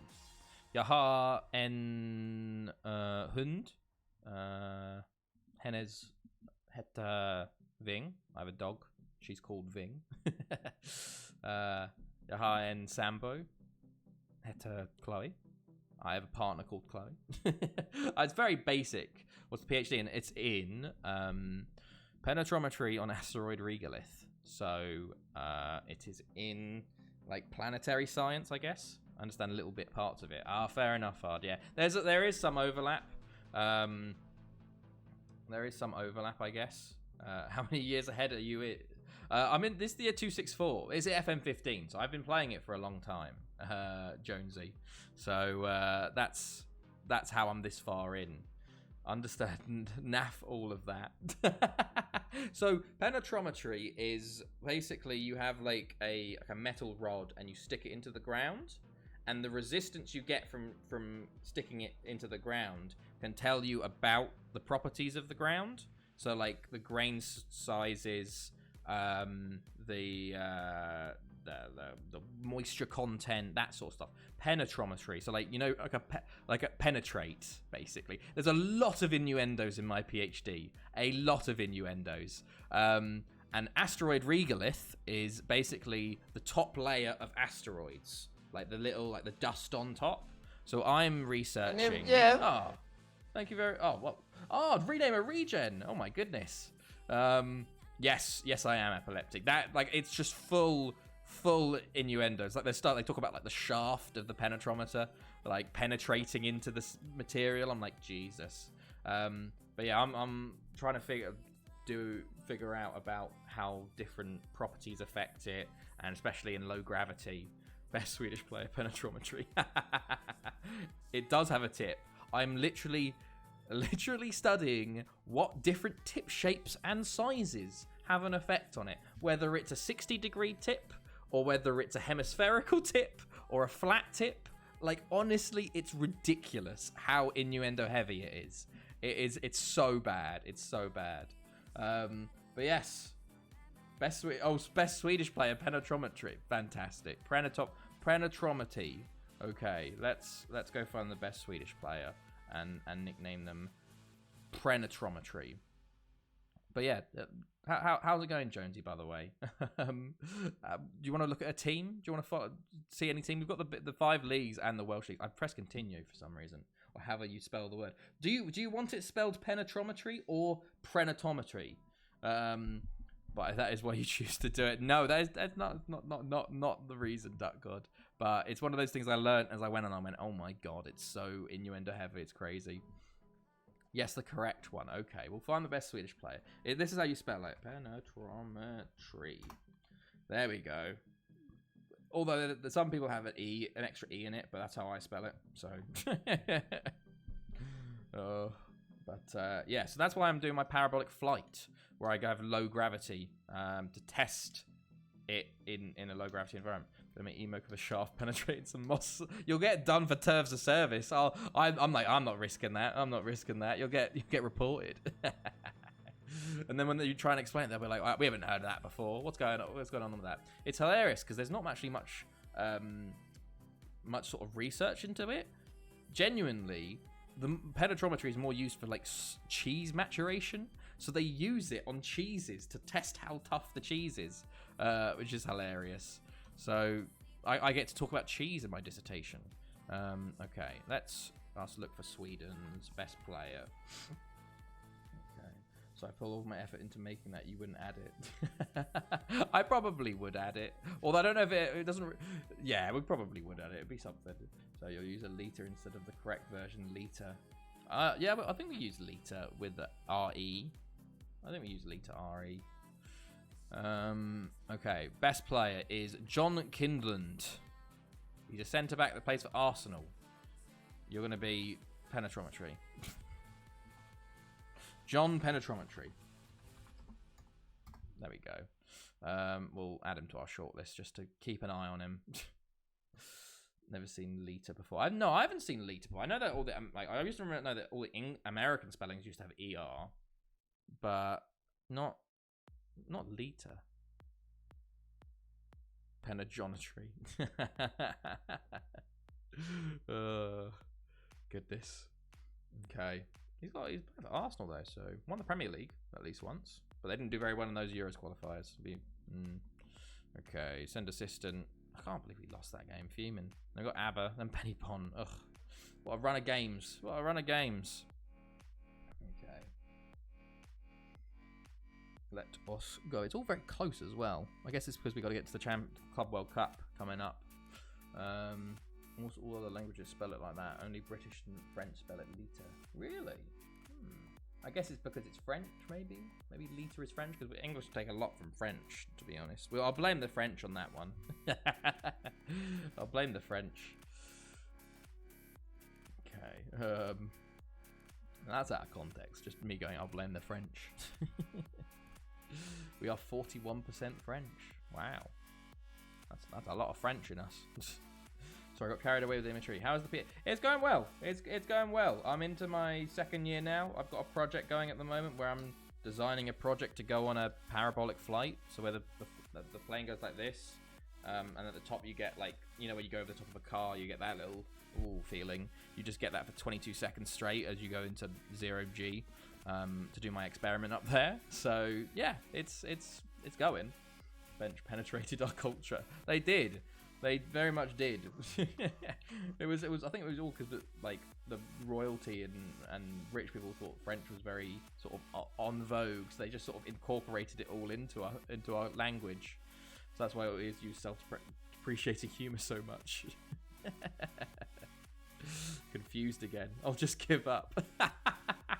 Well, it's because I want to test the penetrating in low gravity, like you'd have on an asteroid.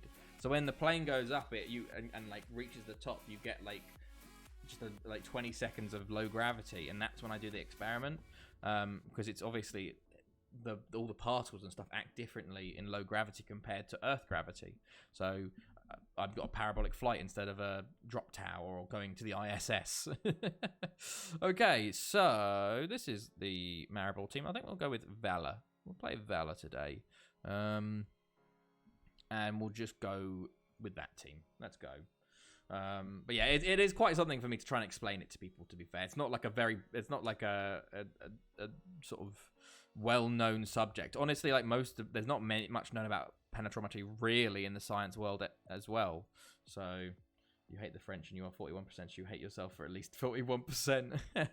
Well, I think that is part of English culture, is to hate yourself. It's just because England and French have just been so intertwined for so long. Like we had like kings of both, like the royal families integrated. We were fighting for however long. Like we've just completely, like we've been fighting for so long. We kind of like, our histories are so intertwined. Okay, let us go. Let's go. Okay, attacking. Off we go. This should be a nicer game for us, Maribor. The whipping boys of the group. So, let us see. Bit of a kit clash, I'd say. Purple and yellow versus yellow and black. Like, did you see bloody Man City? Their new kit. I know it's like the red and black stripes, but the goalkeeper shirt's blue. Like, the whole point of your away kit is if a team's playing in blue, you wear the away kit. But then the goalkeeper shirt is blue. Like, it doesn't make sense. Okay, they've injured Sean Curtis. I'm not happy. And we haven't had a chance. Okay, we've got a chance now. But they've injured Curtis, which I'm not happy about. Sometimes we work together on cool stuff. Like Concord and like the tunnel. The Channel Tunnel. When we work together, it seems to go pretty well. Oh my god, we've hit the post. Oh, we've always done a shit job of kit clashes. Yeah, there's some interesting kit clashes going on. I feel like I've seen worse kit clashes in like FM 21 and 22 than I ever did here. But to be fair, I have just been playing in Wales for however long, so if they score, I'm going to be so unhappy. Like, it's Maribor, boys. We won 5-0 away from home, and we're like 4-0 up within 20 minutes. Like, Thank God they saved that. I always play in 3D. I never play in 3D. I've always been a 2D man. Always been a 2D man. It was always because like I can see the players and the tactics better, but also the 3D animations are always so jank and broken, and like the things they would do are so broken it would annoy me. So I just turn it off and go, I don't have to see it. It doesn't annoy me as much. Vieira, mate, what is going on? What is our finishing turned into? I have like it's ridiculous. Better myself, I'm a narcissist. Yeah, our finishing is not going well at the moment. Okay, let's speed this up a bit. Present Vela. Okay, few like I was reading in the blue and white hoops, playing Leeds Palmer Violet way, but the Reading one was just blended into that colour anyway. Oh no, Prisic. Say, switched to 2 days. Could tell who had the ball. Yeah, it's they're not very good with kick clashing, are they? Mendy, go on, lad. Vela, you're the only change to the team. Curtis, the injured man, that's a good save. Vieira, tackled. Like, we're just not playing well. Mendy's now down in. They're just injuring all my players now. For God's sake, stop injuring my players. Oh, we've got 2 big games coming up here. Vela, Vieira, De Proper. You got Prisic, lovely. Prisic, good ball now from you. It's not a good ball. It literally didn't hit anyone, and Vela just runs into a player. Janish. Into Mendy. His shot is blocked. My God, we're terrible. What's gone on? It's since I've restarted the save, it's just, should never have closed it. I wanted it to go faster. Vieira. How's that not gone in? How? My goodness. This is not going. Come on. We're getting to our flow now. We've got some chances here. Monaco beating Pennybont 2-0. Pennybont aren't doing very well in their group, I don't think. Mendy. We do have 5 teams in the groups. I don't think Pennybont are going to get through, though. Mendy. How have you missed that, Mendy? Oh, my days. I was like, okay, there's the first goal. But no. But no, he's missed it from that range. My God. I want to just save the game after this and reload the save, because then obviously people will learn to finish then. My goodness me. Curtis. Proper. Janish. Okay, another save. Like, 64% possession, boys. We are 4-0 up. Swan it. Okay, please, just let score. just do a football. Do a football. It's ridiculous. Vela.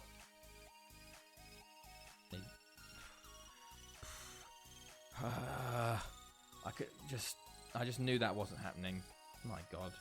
My new tactic. Let's have a look at this. Curtis. Prisic. Oh, wow. That is asymmetric. Get in. There's the goal. I'm not... Just play the short one. Just play the short one. There we go. Is the YouTube just archive streams, or is there some original? There is original content on there. There is original content. Although recently it has been just archive streams. But before it was archive streams, it was all original content. There is an occasional one on there. I think that there's like well, if you look for the oldest, like there used to be full saves. Like I did what was it? I've done some like reviews of the save and like little things about this save. But you can also see the start of this save when I first started it, when FM15 was coming out back in like 2014. Hello, Fancy. Hello, mate. How are you? How's it going? So you can see me win the Champions League for the first time ever with this save.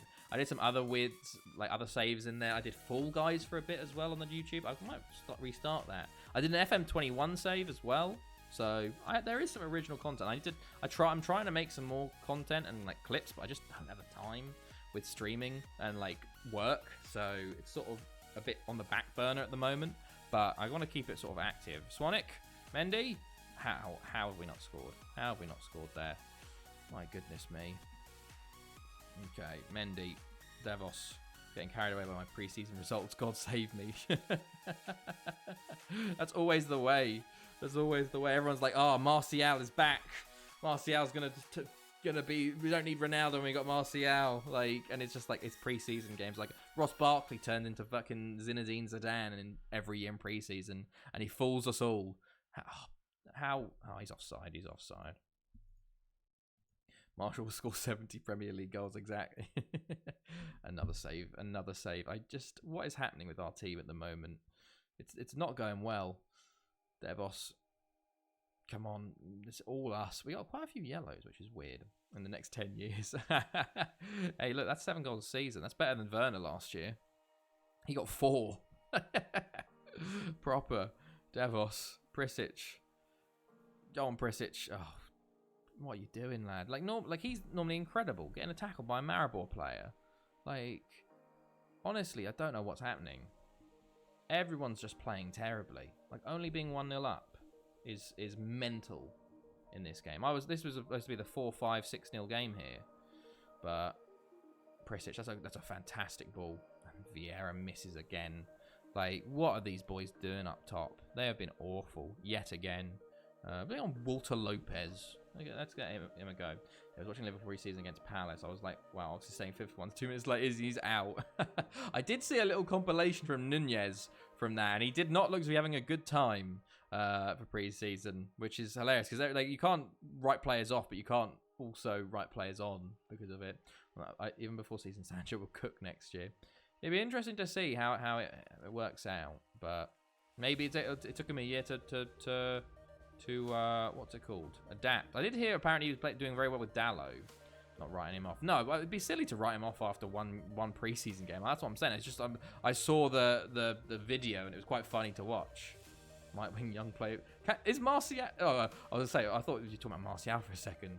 He could do. No, it'll go to Phil Foden again because Phil Foden for some reason has the Young Player of the Year award commission in his back closet. Like he has incriminating evidence of them. Because I don't understand how Phil Foden can win it when Mason Mount got 29 goals and assists for us last year.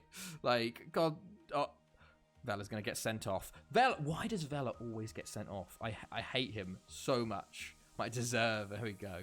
I hate Vela with a passion. God damn it, dude. Every time I play him on stream, he gets sent off. Like, what is wrong with him? We're literally scraping through this game. Like, what is going on? What is wrong with us? 3 minutes of added time. Okay, there we go. We won the game. That's all that matters here. But my God, that was a poor game. The thing is, I can't even have a go at them because they're all wimps and can't take criticism. Maguire getting... Yeah, that's crazy, Maguire getting booed. Maguire getting booed in the preseason game in Australia is mad. Like, Jesus, guys. It's a bit much.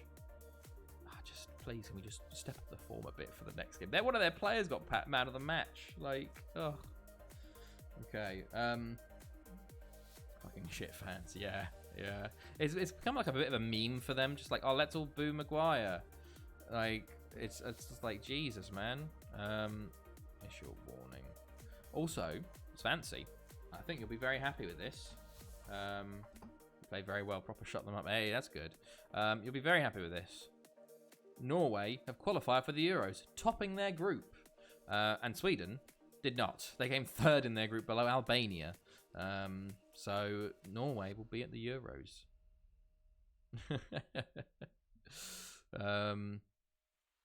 Some also very weird ones, like Belgium aren't going to the Euros. No way. Norway. We'll also see the blue and yellow teams are nothing. Ukraine have qualified. Ireland have qualified for the Euros as well. If you look at the second place teams, it's going to be an interesting Euros with Scotland and Wales hosting. Like, we've got 4 more spots open, but very interesting teams. Albania there, like Poland have qualified, Norway, the usual lot. But yeah, Ukraine won it two times ago. Greece haven't qualified, and they won it 3 times ago. So we'll have to see. Only Nordic team. Yeah, Denmark did pretty poor as well. But to be fair, they could qualify still because of the the whole playoff thing.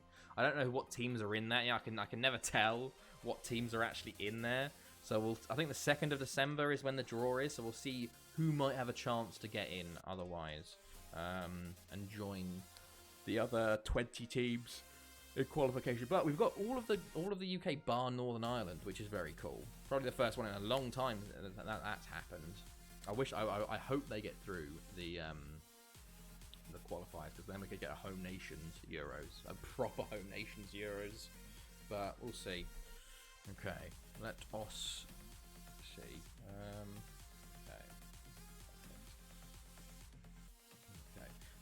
Okay. Interesting. Like, you will love this. Let's see. This was a legit image from Sky Sports News to them saying how Martial performed under all Man United players up until that point. 4 games. 20 what? How did he score 27 goals in 4 games? My God, that goal rate. That's insane. That is ridiculous. Honestly, for Van Gaal, that 1 goal in every 3 games, that's pretty decent. That's pretty good, decent, like, scoring rate. Very professional, I know. Remember when there was that little era that like Sky Sports started using FM attributes for players, like in the site and like the transfer dealings. They're like, oh, he's got 15 finishing on FM. It's like, that means like it doesn't mean shit, man. Like, Jesus Christ, how, like, they're scraping the bottom of the barrel or what? Like, Jesus. He was good in his debut season in 2021. Martial was poggers. We'll see if he comes back. It'll be interesting to see. Have you all seen Mourinho's tattoo? No, I have not. Mourinho's got a new tattoo. I'm gonna be very interested to see what it is. Okay, Alois is up next. It's nice. Okay. No, I haven't seen it. Someone link it. Okay. It's European trophy. Oh, that's a flex. That is a flex and a half then from him. Okay.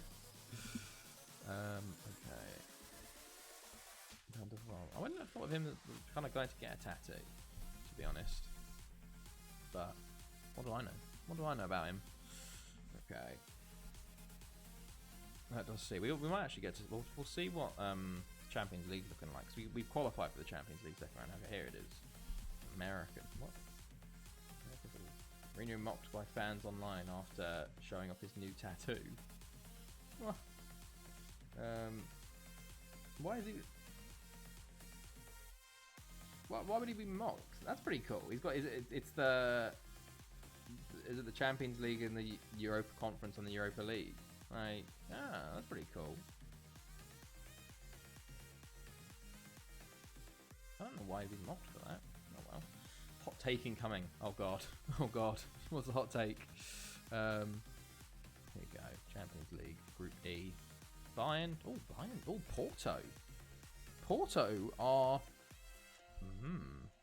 Tattoo and beards are overrated. Oh, that is a hot take. That is a hot take. Fans saying it was midlife crisis. I'm very much in the mud. I don't have tattoos, but I've got the beard. Look, there has been a very much a push, like in the past 10, 20 years maybe, the beards have come back into fashion. They probably will go back out of fashion again, but I will keep my beard because my beard literally makes my face. Like, I look so weird without a beard. It makes certain people need to have a beard, I think, and I am one of those people. It's more overrated, confirmed. Unfollowing. No. Like, I don't know. I like beards a lot. I feel like there was a point when it was overrated. You know, when that was that period when it was like beards and bacon. Like, you know, it was like early internet days, like maybe 2012 or something, and there was all these things about like hipsters with beards. But I think just regular beards, like, I don't know. Each their own and all. I won't have either. That's fair enough. That's fair enough, man. You do you. You do you. I've been wanting to get tattoo as well. Hilariously, so I'm even more in the mud. My bird covers my... Same. We continue one more extra time before we look at the Champions League. But yeah, I understand tattoos a bit more than beards, but I guess there is like a much more media image push for beards sometimes. But I don't know. I like my beard a lot. Fine, just speak for what you know. Ruby tattoos to an extent. Subtle tattoos can be nice, but not covered. But yeah, no, I understand that. Although hilarious, I've thought about getting a sleeve before. But one of the things with tattoos is I want it to, like, I don't know. I want to get something that I like, but I have no idea what. So I'll get a tattoo. You know what I'll do is I'm gonna get a tattoo of the world record. That'll be hilarious. That'll be fun. That'll be fun if I do that. I could do like. Like, it'll be something like 500 years and then a date or some shit. Not the date of my kids' births or my marriage or anything like that. Football Manager. But yeah, like, it's whatever. Get a tattoo of Pulisic for the belly cam. Oh god. Oh my goodness. I'll get it. Yeah, just get little tattoos on my belly to be like, oh, there's some stuff going on there. Okay, let's actually have a look at the champions. But Porto. Oh my god. Wow. Interesting question. Can you tattoo your tongue? I think so. I think you can. Porto, who were co-favorites with me, out of the Champions League. That is huge. Bayern and Barcelona qualify for the next round. That's very interesting. This be a Vingbucks reward, 1 million Vingbucks. PSG. Club Bruges. My goodness, Necker. Aberystwyth, what are you doing, lads? Are they going to face PSG? Aberystwyth, shocking. Angers also at... Oh, what is going on with the Champions League this year? Oh my days. Solano and Zenit are through. Angers out of the Champions League already. Wow. Port Talbot, okay, they've qualified. That's good. PSV second, okay. We're us and Ajax, Sociedad, Lyon top of theirs, Benfica, Arsenal bottom, but still can qualify. Real Vicenza are top of their group, with Affinlido Sporting still able to qualify. Köln, Pennybon, Monaco, okay. Monaco, Köln, Olympiacos, so they play Köln. My God. Sancho is United's best player in the moment. Might be a hot take. Probably, yeah, I'd say that probably would be. It'd be interesting to see if you do just ditch Ronaldo, even if he doesn't leave. It's quite funny, all of this stuff about Ronaldo trying to leave, and then just no club wants Ronaldo. They're like, nah, mate, you can stay there. There's some very interesting teams for the Champions League next round. If things stay as they are, like Angers and Porto being out are two huge teams. They are very much always nearly in the semi-finals. Sancho, Ronaldo, Bruno is my top 3 probably. Fair enough. Who's Real Vicenza? Is that Vicenza Calcio from Italy? Probably. It's just the FM name for them. Let me have a look. They're like a they were Real Vicenza. They are Real Vicenza VS actually. Is that right? Hold on. What's their badge look like? Yeah, no, it's actually Real Vicenza VS is an Italian football club based in Vicenza, Veneto. The club concentrated on youth football since the 15-16 seasons. They're not a club anymore. They're a youth club. No worries, Odd man. See someone later this week, man. Have a good one, man. Hopefully, you can get to sleep in all the heat. That's interesting. But yeah, they were like in the Serie C or something when this save started, so they've definitely gone up. Yeah, there's World Cup qualifying. Argentina, 4th. Peru, Chile, and Colombia not doing so well. Like Kiev, then yeah. Strange name for a club from a country with no royal family. Yeah, it's interesting. Mendy's out. We're getting destroyed by injuries again. What's going on in the Europa League, actually? Okay, Braga, Smart, Alzanese. Havertz for West top of their group, which is nice. Bala, 5 losses out of 5. Probably expected, seeing as they were relegated. Newcastle top of their group. Newcastle down in the Europa League. Newcastle being in the Europa League is crazy because they came 2nd in the Premier League and they got Europa. Like, that's how bad the Premier League coefficients are at the moment. Not looking good for them. Not looking good. Like, literally only one English team gets a Champions League spot. And Arsenal are bottom of their group at the moment, so it doesn't look like it'll be improving much. It's really interesting, actually, like how the coefficients work out in that way. Because I guess it allows for the French teams to just dominate a lot more, and like the French and Portuguese teams, because they're always up there. Let's have a look at it now, actually, because I think Germany and England are like 8th and 9th or something like that at the moment. Let's have a look. Europe coefficient qualification places. So France, Wales, and Portugal, we all get 3. And then we get 1 in the best place playoff. Italy get 2 and 1. Spain get 2 and 1. Russia get 2. Auto. Holland, England, Germany, Turkey, Belgium, Ukraine all get 1 each. And then 1 in the best place 3rd round. Those things Fulham are staying up to. I thought Norwich would last year. I don't know. I think who even came up? I think Nottingham Forest and Fulham both go down again. And then we see, I don't know, someone else go down. Now them and Norwich just swap places every season. Exactly. Who else to go down with them? I don't know. Some other team. Mitchell scoring 15 and they finished 17th. Maybe this is finally. I don't know. Yeah. Who would you say goes down instead of Fulham though? Is the question. Who was the other team that came up? Fulham, Nottingham Forest, and who won the playoffs? Swansea? Wait, no, it wasn't Swansea. Who won the playoffs? Who's been coming up? God, I'm so bad with recent memory. Bournemouth. Oh, I think Bournemouth got back down again. I can honestly see all three going straight back down again. To be fair, Southampton, maybe, or Leeds. If the signings flop, I don't think they will. The Leeds signings look really good, actually. Like just going to Leipzig basically and stealing all their players. Okay, let us see. Don't Phil. Wilson Gutierrez.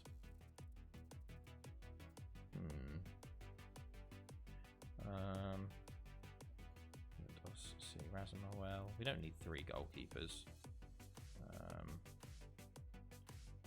Let us bring. I don't know. You. No, you. No, you. Okay, there we go. Forest. Nottingham Forest got playoffs, yeah. Parachute payments make it tough for the sides who haven't been in the Prem. Yeah, exactly. Yeah. Sorry, not Leipzig. Salzburg. It's just because they're both Red Bull. Both Red Bulls. So in my mind, they're the same thing. Well, they are the same organisation, I guess. So, yeah, all buying from Red Bull. There's some really good signings though. So, I felt like I was saying Leeds were going to get relegated last year, but they sacked Bielsa and kept them up eventually. But if they kept on with Bielsa, they're definitely going to get relegated. But Jesse Marsh, it'll be interesting to see whether they gel, because there's a lot of new players coming in. But no, it's funny that Red Bull is one of the clubs that does not even mean Red Bull. Yeah, no, it's because they can't have Red Bull in the name, so it's like a German word for like some other thing that just goes to RB. It's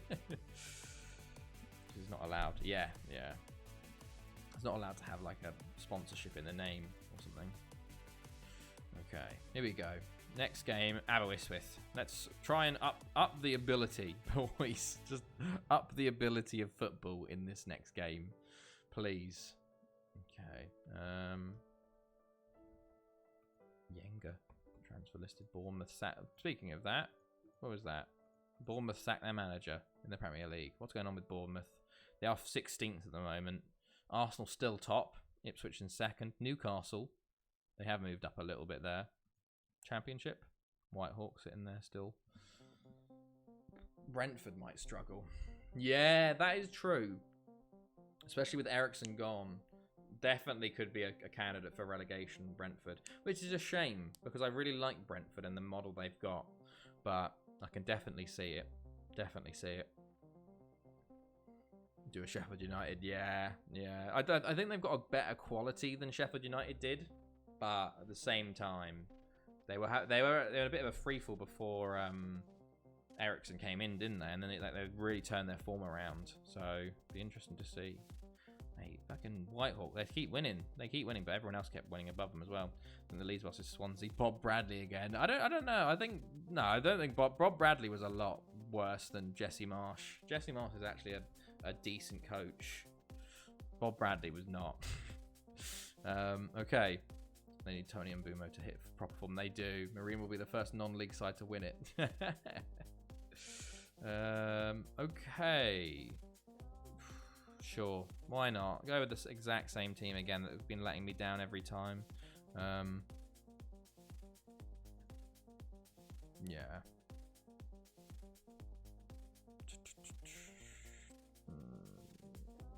Okay. Sure. With Hitchin coming to a close second. It's so sad that Hitchin didn't win the Premier League, man. Because they were top by like 10 points at one point in that season, I remember. And then they lost a goal difference to Barnsley. Like, goal difference, man. That sucks. And then they never went close ever again. It was just one random season. And they bottled it so hard. And now they're like a championship side. Villanova Racing could stay up. They have made good signings, but I don't know. I just don't. I don't know. They're always going to have the toughest task coming from the playoffs. But I don't know. When was the last time all 3 promoted clubs stayed up? That is my question. For us, we'll get either 19th or 13th. Sounds like Newcastle in the 90s. Okay, Laura Feist. Oh, not a good start from us here, lads. Vasilevich blocked. Proper will clear. That wasn't the start you want to see from the boys. We've got an injured player. We've got an injured player, and they've thrown the ball to their player. That was supposed to be thrown back to us. That is disgusting.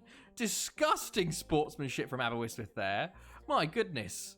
Wow. They literally threw the ball through to their player on goal instead of throwing it back to us because we had an injured player. My God. And we still got 10 men. Bournemouth are going down, I think, although I like the club. I do not like Bournemouth. Henry, go on, you got to finish that. We've got 10 men. It doesn't matter. Doesn't matter. Andy Henry with the goal. They always beat us. There are bogey teams. I hate them being back. All the Chelsea fans were celebrating when Bournemouth went down because they just beat us randomly. Like, it wasn't even like 1-0. It'd be like 3 or 4-0. I don't understand. Oh, what a tackle from Powell, by the way. Straight into the feet of my striker. Okay. Henry, we're only 3 points clear at the top now. We were second at the start of today. We need to win this game. Curtis, Henry, lovely play. Swanwick, oh, it's beautiful. It's beautiful. Maybe we just needed Henry. Maybe we just needed Henry in the team. That's a lovely goal from. It was all Henry as well. He gets tackled and somehow keeps the ball. Rides the challenge. Got his pink boots on. Plays it into Swanwick. And that's 2-0. Lovely. Okay, they've injured Proper. They're just injuring everyone. Curtis plays the ball in. Back post, Proper. He was so open, fella. Billing and Solanke are their best players. Also a young left wing called Anthony. Yeah, that's not good when Dominic Solanke is your main hope up top. Like, he was good, but he really, like, he's very much a championship player now, I think. I remember Philip Billing because I used to sign him in FM as my non-league save with Macclesfield, and I was like, when I saw him actually starting to play in like the Premier League for Huddersfield, I was like, oh my God, Philip Billing. Like, what a boy. But, terrible touch, Delgado. Yanish, lovely, Proper. Henry. Oh, so he wants more. Proper puts it wide. Okay, let's get creative again. We're on top here, but I want 3 or 4-0. I'm not happy with 2-0. I'm worried based on our current form. You can all go downhill very quickly. Delgado. He's beating everyone. Oh, okay. Is Scott Parker managing Bournemouth?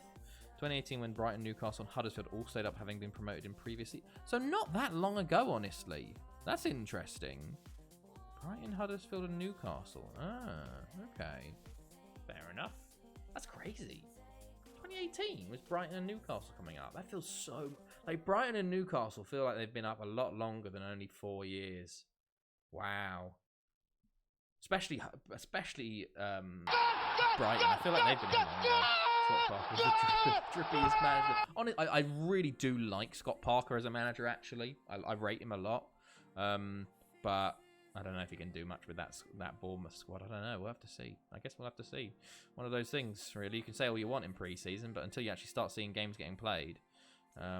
But Proper, Swanwick, Harrison, Pridgent, Proper. To Delgado. Great ball. Vieira.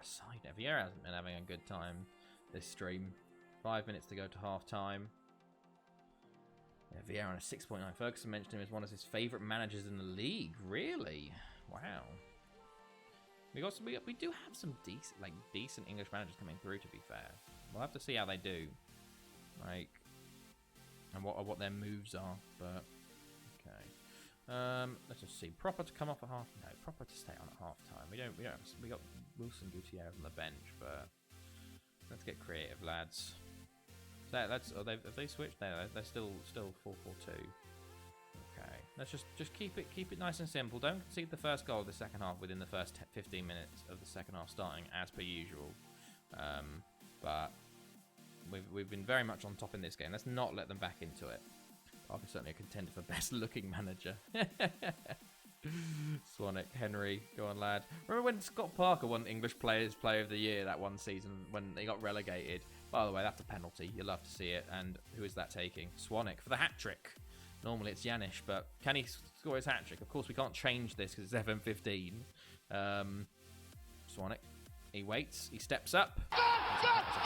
Steve Cooper is the opposite of that. I like Steve Cooper, though, as a manager as well. I do like Steve Cooper. Very decent manager, I thought. Swanwick. Lovely finish. And that's 4-0. This is where was this versus Port Talbot and Maribor? Like, come on, boys. Okay, Proper's going to come off. Curtis can go up into the midfield spot, the attacking midfield spot. Gutierrez can come off there. Vieira can come off for... No, we'll leave this just in case we get an injury. Pridgeon can come off for Ivanov, though, and we'll leave it like that. He's not a pretty prick, that's for sure.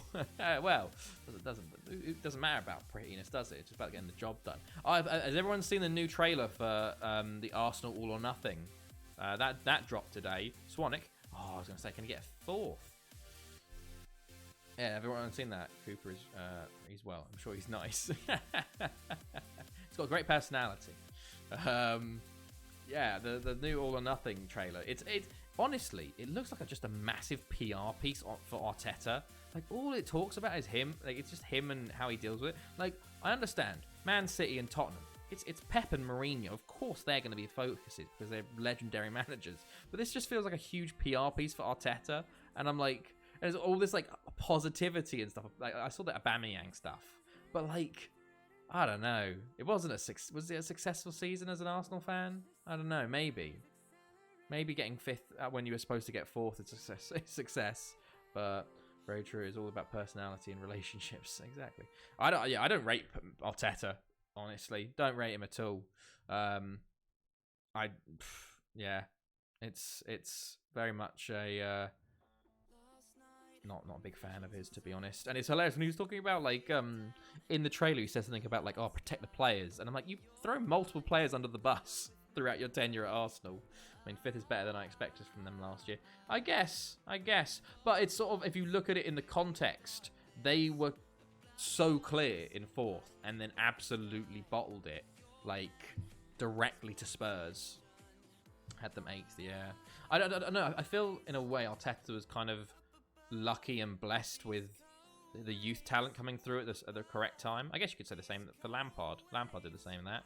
They weren't that clear. They were pretty like they should have got 4th. They should have wrapped up 4th. How many? Weren't they like? I thought they were like 6-7 points clear at one point. Hold on, let me have a look at this. How many points clear were Arsenal in 4th? I reckon this will give me my answer. No. Hold on. 8th of May. How many points were Arsenal to bag 4th? That's 17th. Will Arsenal finish top 4? I want to look at like, how do you look at like points throughout the time? Games in hand, I think, maybe wrong, maybe. But it was like they lost to like Southampton, Spurs, and then like Newcastle. Like, they just needed to win. I think they needed like a win from their last 3 or something. I don't know. What was it? Let me have a look. Arsenal go 4 points clear in the race for 4th. Okay. This was on the 8th of May. They were 4 points clear. Arsenal held on to beat 10-man leads. Playing a day after their rivals after a 1-1 draw at Liverpool. And could go ahead of Thursday. Okay.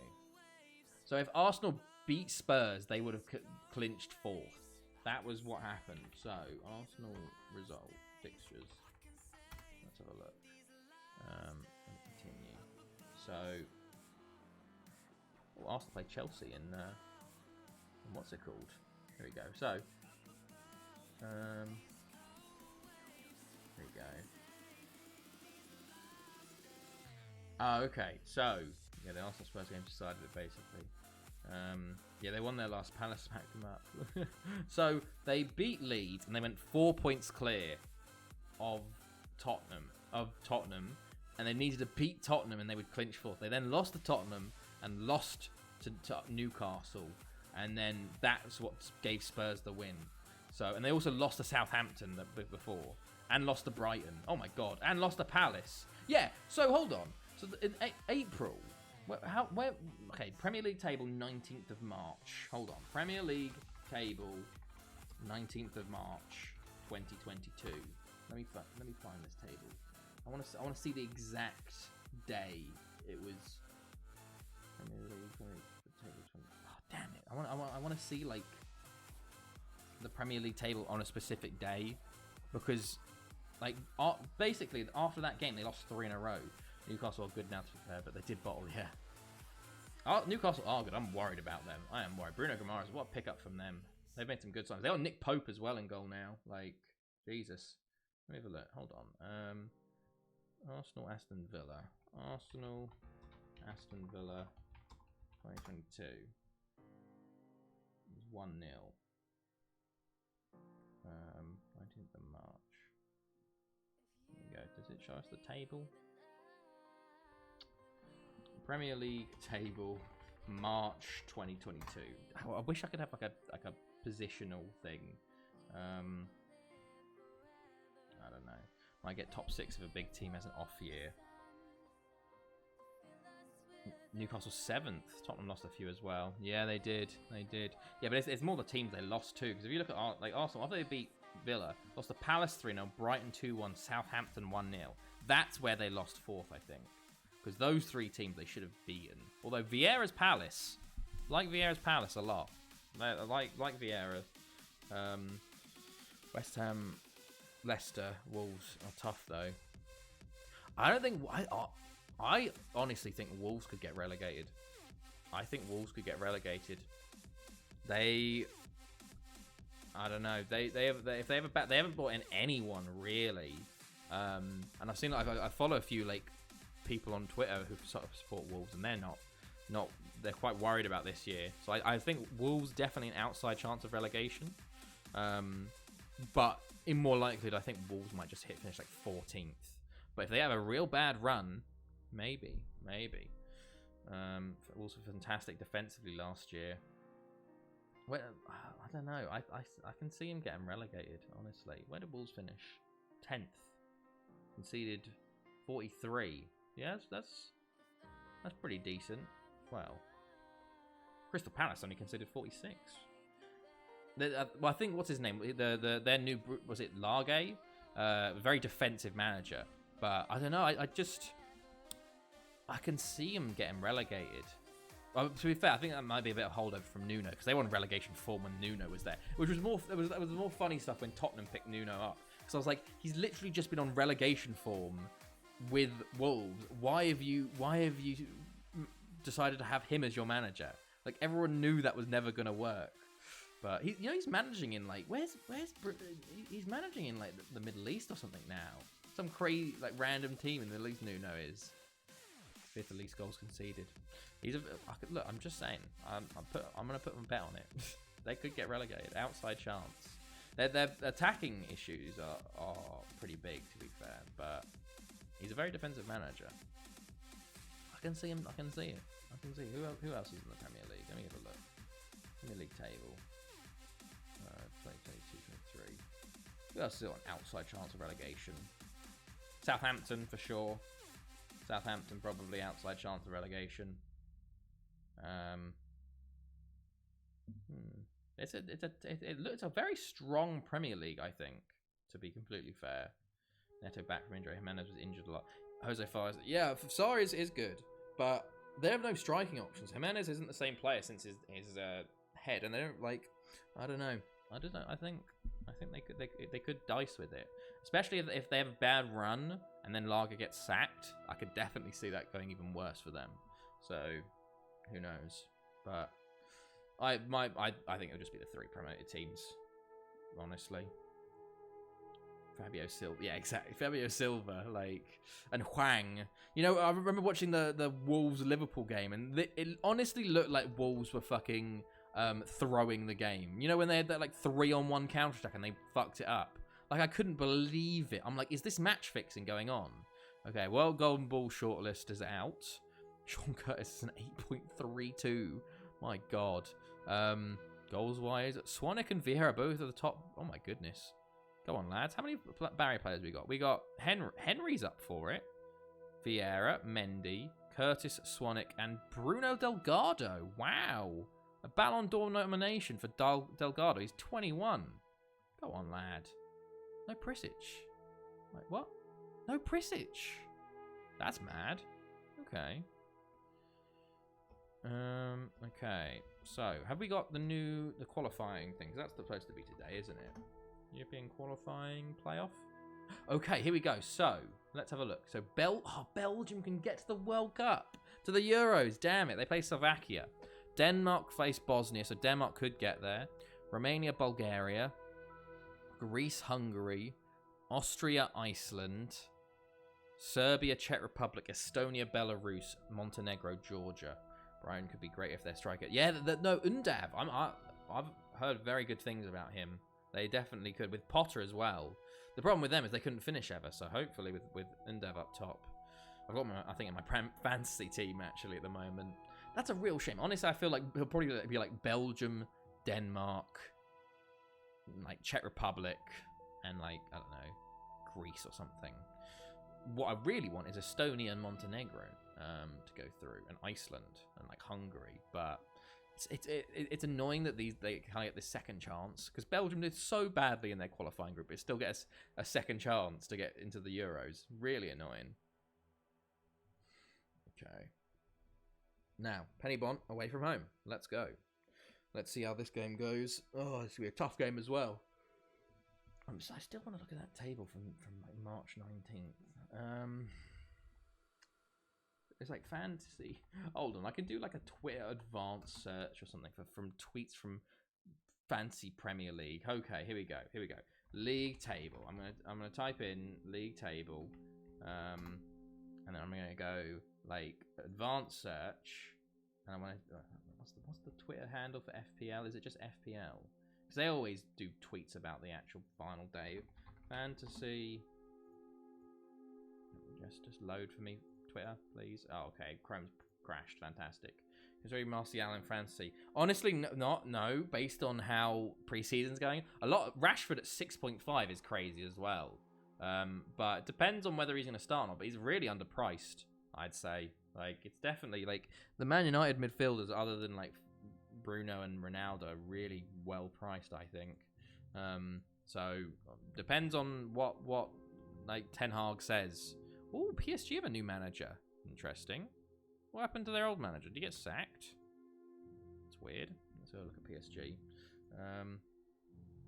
Okay, fantasy. Jeez, I can't even spell.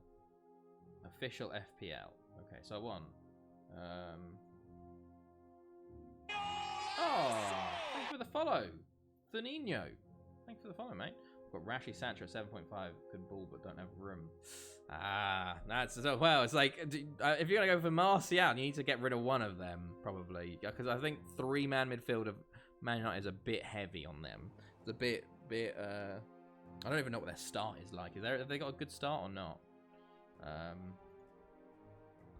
let's go at official FPL, and then I want dates. From like March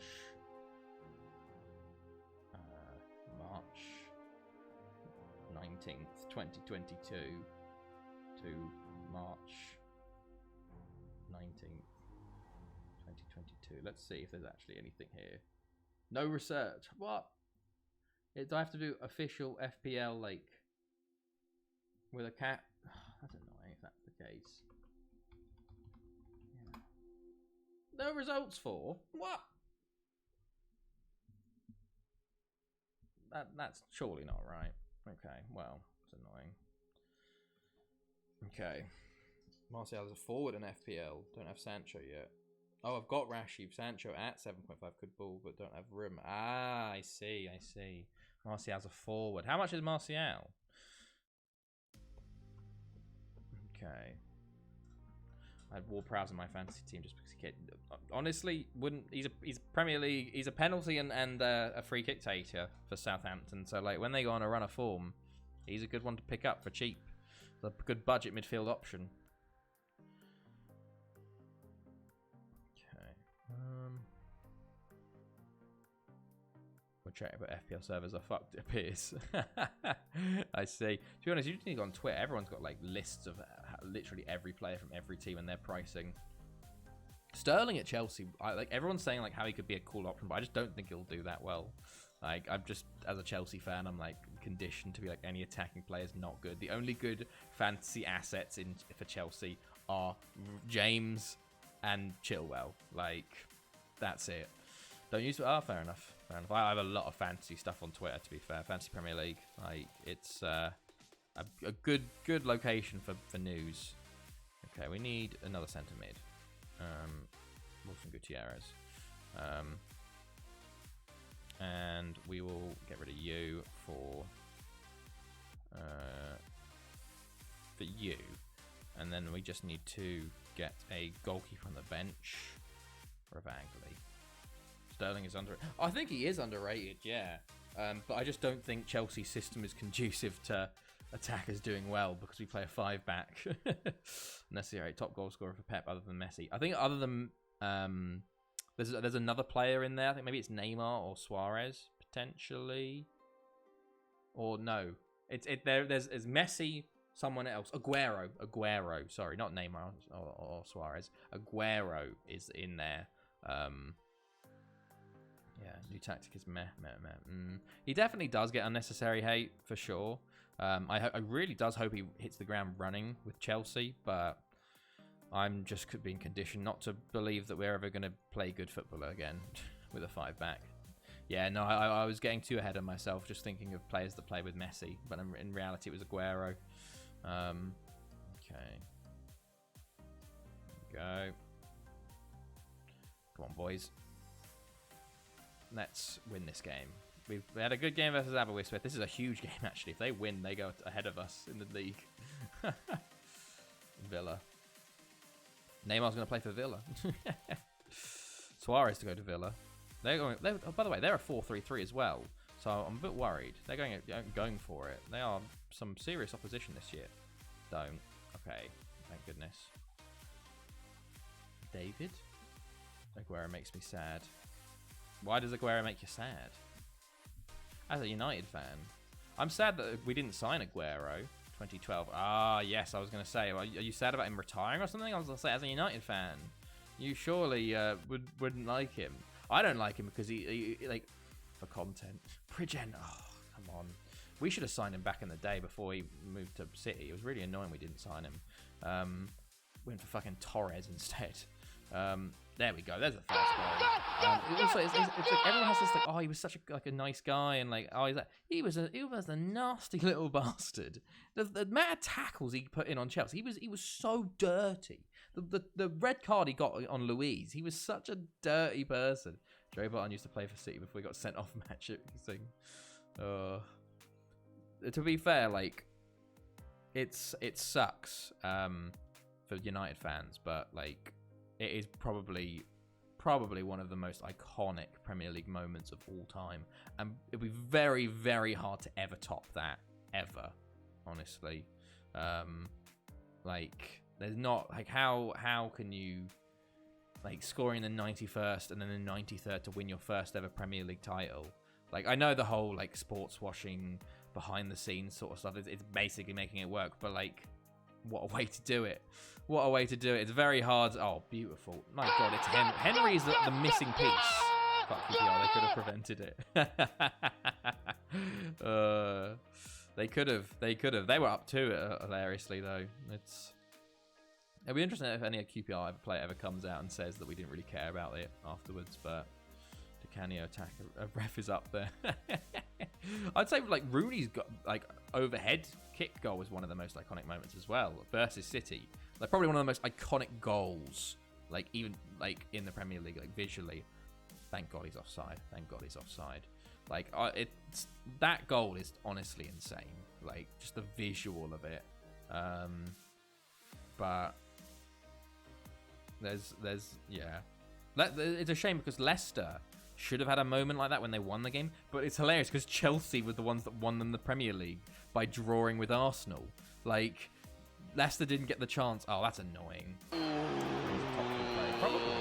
Probably. He was very much underrated now, I think, Rooney, because of the decline he had earlier, like later on. Top 3 Premier League players all time. Who would you say are the top 3 Premier League players of all time? I don't know if he's top 3. I don't know. Who would your top 3 be? Collins. If they get 2 goals back like straight away, I'm gonna be so pissed, man. Why are we playing so shit? Bodic. Oh my god, Cardona just about to say that. Why no one annoyed at Barca? They say they're bankrupt. Oh yeah, no, I want them to go insolvent. Hilariously, I don't want Barca to be a thing. No order. Henry, Rooney, and someone else. I don't know. It's hard. It's Swanwick. Go on, lad.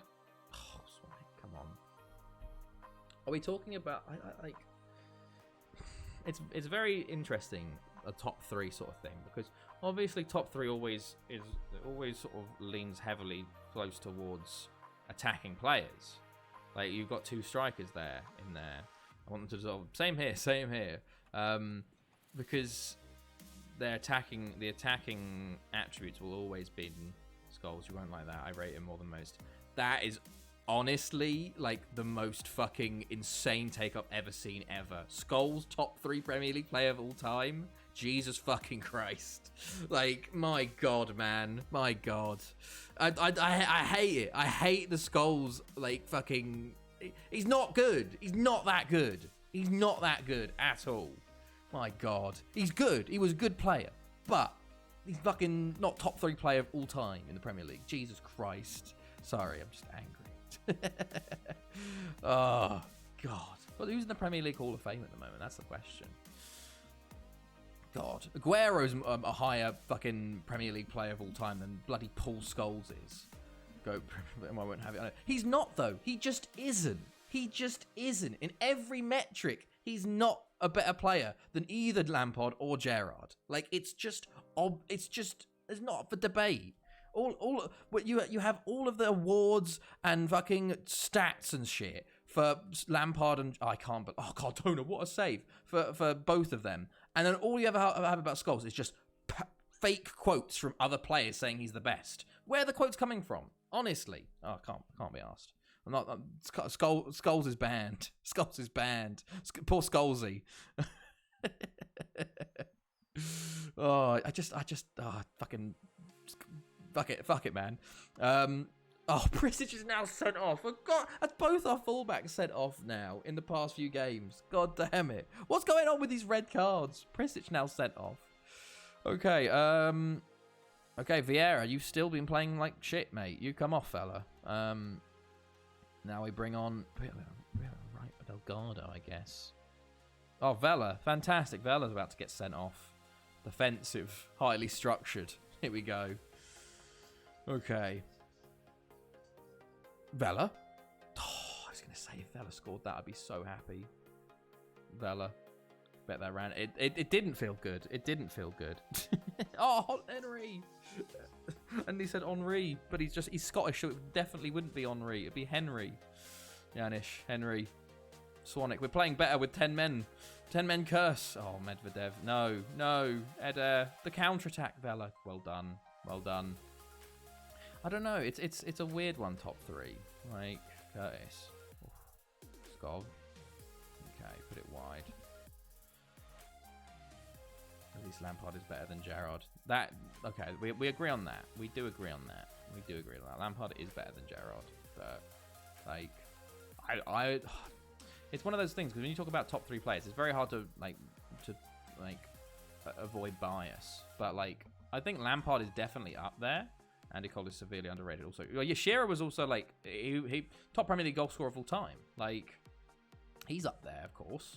Lampard's up there, I say. Like, he's like top the 5th top goal scorer in the Premier League as a midfielder. Like, that's like, and how many Premier Leagues did he win? A good 3 Premier Leagues at least. 3 Premier Leagues or 5 Premier Leagues? 5 Premier Leagues he won.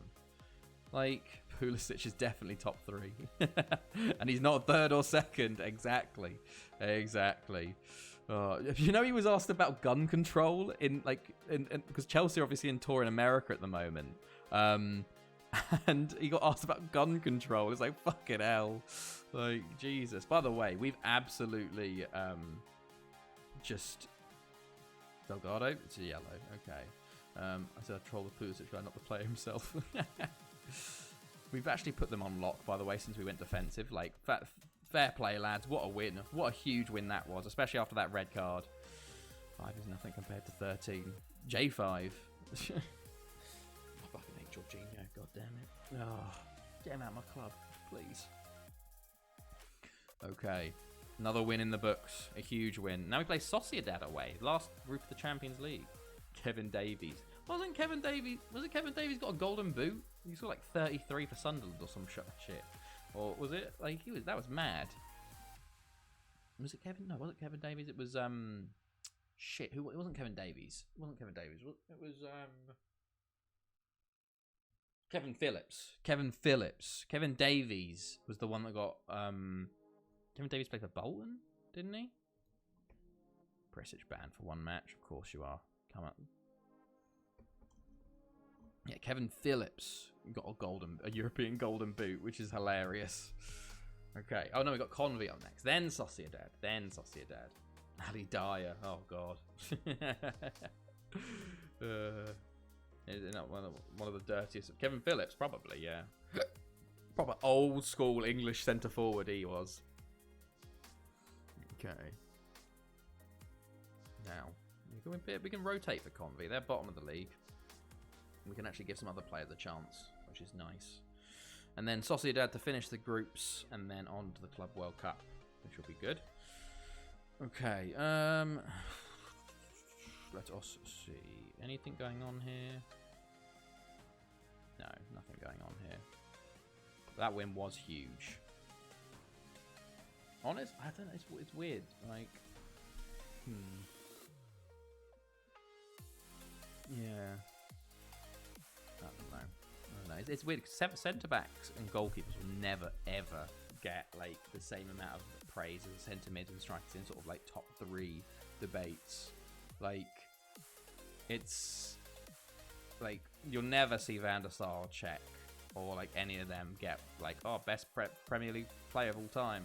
They might get a sneaker top 10 and they'll be like 10th, and that'll be it. A new tactic is they just needed some bedding in the new tactic, obviously. Okay. There's 5-1 up. Not doing too bad there. Okay, let us see. Come on, FM. You got this. You can keep continuing me, man. Okay. Oh, Newtown are now 12th. Convy up to 11th and the win in the bag. There you go. My goalkeeper is the problem. Chelsea fucking 1920 with Kepa in goal. God, I honestly, like, that fucking period for me. Oh my god, 50%. Love it. That period for me as a Chelsea fan was honestly, like, disgusting. Like, okay, Newcastle are back on it. They're 13 points off, but can they catch Arsenal is the question. Like, God, it was so bad. It was genuinely like every time the opposition had the ball, I'm like, oh, well, they're just going to score then. And like they have one shot on target, and then I'm like, okay, the next one goes in. Most Premier League wins by player. Giggs, Scholes, Neville, Owen, Keane, Beckham, Jay, Terry, Aguero, Fernandinho. That's all with 5 or more Premier League medals. Yeah, well, to be fair, like it's kind of skewed by like Ferguson and United coming in. Like I don't think you put like fucking Nicky Butt as top Premier League player of all time.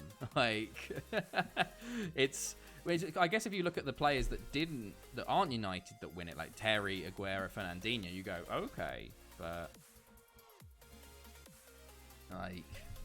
like Terry won a fucking Premier League at 34 as a centre back, playing like every game, which is a bit mental to me. That was like that was like Mourinho's second title with us. That was a bit mental from him. But it's so like a fucking John O'Shea's got 5 Premier Leagues, but better than Lampard. Oh god. Oh yeah, was Lampard gone for that second one? Lampard Premier League wins. He only got 4. 3. Lampard's only got 3. Damn. 2 FA Cups, 2 League Cups, Champions League, and Europa League. Oh yeah, because he didn't win it under Conte, did he? He didn't win it under Conte. Yeah. Okay.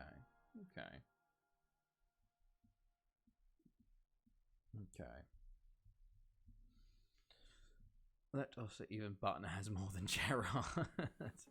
Yeah, but like that's like always like the reserve players. Like it's fucking Ross Turnbull's got a Champions League fucking medal. Like it's the third goalkeeper's always quite funny with that. Like Ryan Bertrand's got a Champions League final medal. Like he's got more Champions League medals than Aguero does. Like God, that fucking just like the Phil Foden has more than Lampard.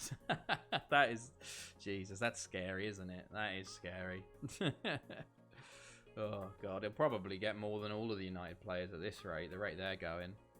Like as long as Pep stays, they're gonna keep winning titles, I think. And Zinchenko, damn.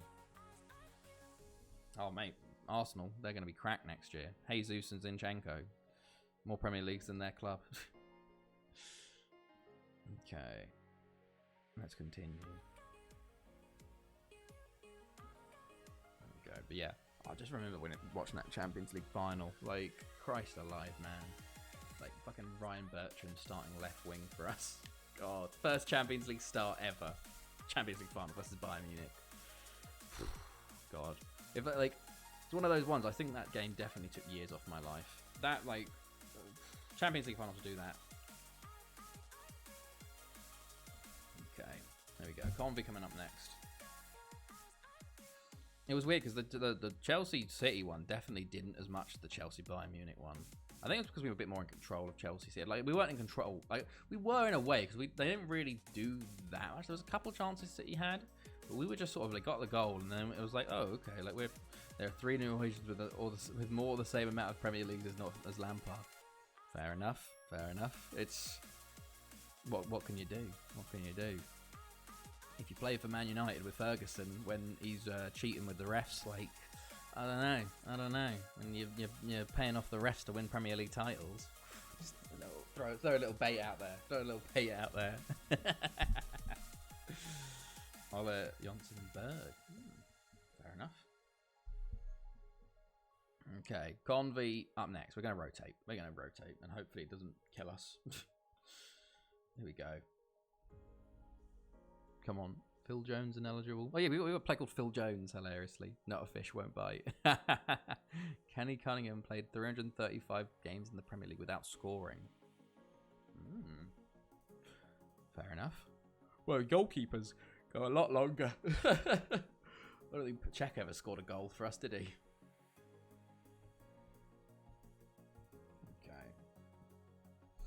I think John Terry should be top 3 because he won a Premier League as a goalkeeper and a centre-back. Because he was a goalkeeper that one time. No wait, joint 11th in terms of Premier League medals with 12. Fair enough. Who's top? England? Would it be England? Probably England. Just due to the domestic players and whatnot. Okay. Who scored 215 career appearances? Jesus. Did you hear apparently Chelsea going for Frankie de Jong now as well? Like, I don't want him, honestly, but I also don't want to fund Barca, so I want Frankie to stay at Barca. I want him to stay at Barca so they can't register Rafinha or like any of their new players. That's what I want. Page. Pereira. Wilson Gutierrez, Walter Lopez instead of Vieira. I got Ivanov, Razumoel. I think this is what I want to see. Yeah, you go there. You can go there. Striker. Tim Spann actually get on the bench for Hugh Davies. 93 players from England. Second is France with 26. There we go. And then we can just put a goalkeeper on again. There we go. Okay, a bit of a rotated 11 out there. We are a bit low on strikers. We're getting low on players in general. Ferguson finishing top 3 for every Premier League season is insane. Yeah, no, he was a bit good, wasn't he? What was it when he took over? Where did he finish though? Like, did he take over mid-season or did he take over at the start of the season? I thought the first season Ferguson managed United, he didn't finish top, or was that before the Premier League? Was that like I was oh yeah, it was 1986. So obviously that wasn't the Premier League. Yeah, not English top division, I guess. Yeah. Okay. Let's us see. Make a foot. There we go. Let's mark them all up, and off we go. Hold on, we got to go attacking first. There we go. Perfect. Cool. Curtis, go on, boy. Oh, I didn't even see he was playing, but he's playing. Swanwick, oh, that's a good. That was nearly the perfect start there within the first seconds. Norway, top scoring and top Premier League winning Nordic country. Hey, to be fair, I guess Solskjaer is a big reason for that. Sweden haven't really moved to the Prem that much. Well, they have, but they're not really a Swedish striker. There's a goal. Sorry, I didn't even register that. Ismael Garcia, first goal of the season. Love to see it. The right back. I think Ismael Garcia is going to be Prisic's. Prisic is 33, by the way. 33. I went to go give him a new contract, and I went, "Oh my God, you're 33." Like I can't believe it. I always remember him being like 16, like, or just being like 24. And being like, "Oh, look how long we've got left with Prisic." Oh my God, 4 Swedish Premier League medals, 3 players. Oh, okay. Peish, Gutierrez, Curtis, Swanwick. Oh, it's a good save. Peish. Lopez. Oh, he's offside. He's offside. Oh, Convey have a chance. Oh, what? Jesus Christ. What's going on there? Okay, never mind. It's all good. Lundberg. Peish. What was that, mate? What are you doing? Jat. There's a player just called Jat. Okay. Or is it Yat? Rosoga, our Romanian we signed this year. Razamoel Pereira. Or Pereira, however you say it. Swanwick. Gormfist, Lundberg and Larson. Ah. Okay. Creative. Swanwick. Oh.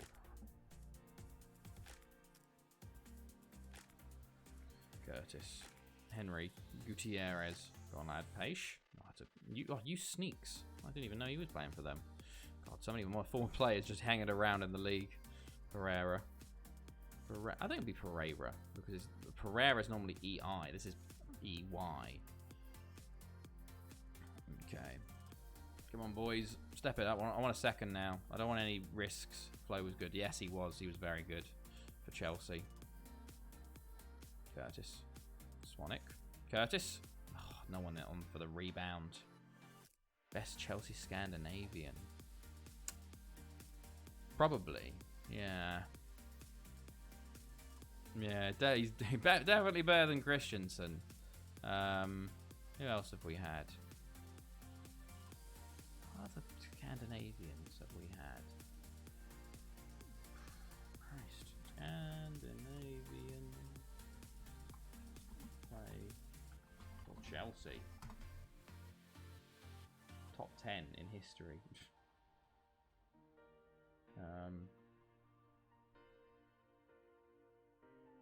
Is it going to be anyone? Christian Ravison, Morten Gamps Pedersen, Melberg, Arne Riise, Zlatan, Lundberg. What? Why would you have Chelsea in there? Okay, never mind. Christensen. Good Johnson was up there. Oh, there's a goal. Schmeichel for United. Yeah, Swanwick with the goal.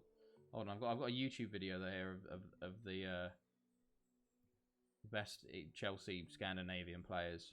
We'll watch that for 13 minutes, lads. Scandinavian 11, apparently. Who's our goalkeeper?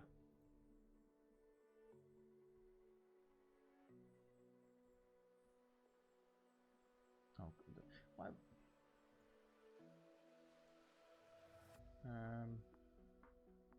Michael Laudrup.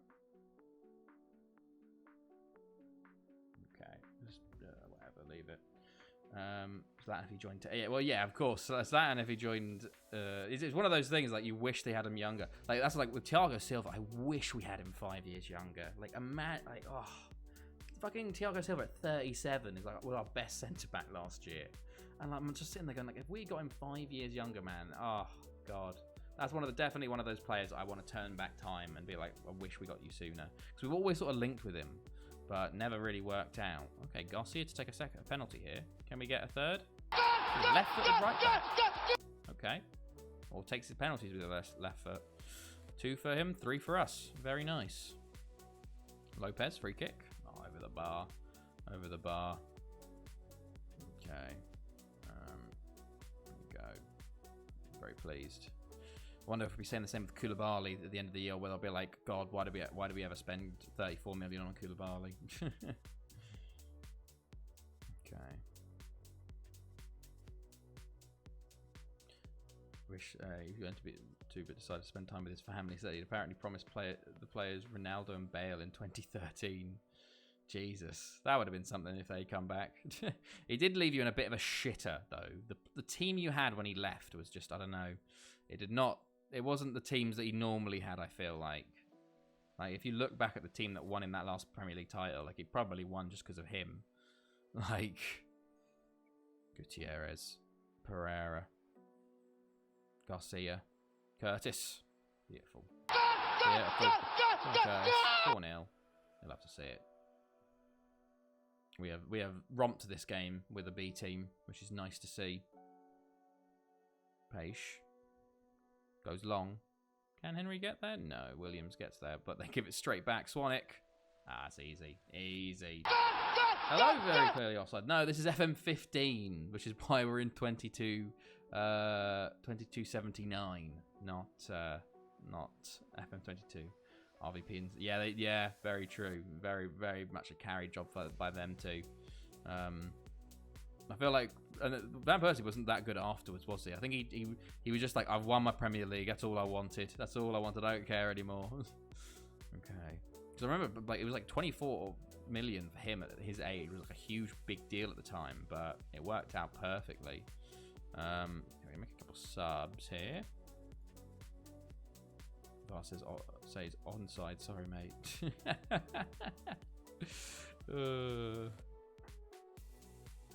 Okay, there we go. Let us get past this last 15 minutes of the game. Nice little win here before the last game versus Sociedad. Paish. I was going to say, how have you done that in this year? Yeah, no, I'm not that quickly. We do have a Nizzy, one of our chatters, has got 115 years in FM22 though, so he can go a long way. He could probably do this if he really wanted to. But no, this has taken 7 years to do. So it's taken some time. And we do go a season every week and a half to 2 weeks we get done here. So we're going for the world record. We'll eventually get there. However, when. He is crazy. Okay, Roberts. Goes long. Oh, Penlington. Oh, nearly 5-1 there. Okay. Cool. Oh, we've still got a chance here. Or have they got a chance? No, Gutierrez cuts it out. Janish. Vieira. Come on, Boyd. Swanwick. Lovely turn. Oh, I was going to say lovely goal, but no. How did Janish miss? How did he miss it? Okay. Full time, though. 5-0. Very nice, boys. Very nice little win. Convey and Newtown sort of getting dropped down. Mr. Poland man. Yes, he's in like 2,500 now. He really is. Fuck RVP, scum of the earth. Hello, Duck. God, you're back. Oh, God. Yeah, it's mad how he gets like 3 seasons done a week. It is a bit insane. How quickly. Okay. Let's do the final Champions League group game. I don't think we'll see the other Champions League group games though. There we go. 9 players to be rested. And let's see. Any other news going on? Goalless Griffiths one Warriors Goitra. Okay, no. Yeah, we play early because of the Club World Cup going on. So West Ham beating Arsenal 4-0. Face Algarve. Oh, one of our former strikers doing that. That's a big win. I'm scared of Haaland. Hold me, Martial. Well, isn't he? He's injured at the moment, isn't he? I think Haaland picked up a little knock. It'll be very interesting to see whether like injury is going to be a real big big effect on him this year. I think everyone thinks he's going to like smash it. I think Pep's going to be very careful with him. I think he's going to get rested a lot more often than people think. I think he's going to play 28 games. I think he'll miss 10 games this season. He's got Julian Alvarez as well, Pep, of course. They've signed him from River Plate, and he's like 21. Holland's going to smash it when he plays in his fit. That's what I mean, yeah. That I do. I think even in 28 games, he could probably get top goal scorer in that Man City side. But I do think Pep is going to manage him really carefully, because obviously last year he had a lot of issues with injury, and I think Pep wants to keep him like fit and will just rest a lot. Like, he'll be used for the important games, and then when they play like fucking Fulham, they'll play Julian Alvarez. He's struggled with big forwards before. Zlatan, yeah. Well, Pep didn't like strikers. Pep's never liked strikers because they sort of took the limelight off him. He always sold strikers. He fell out with Eto'o, fell out with Zlatan. Like, he fell out with loads of main strikers because I don't know why, but he always did.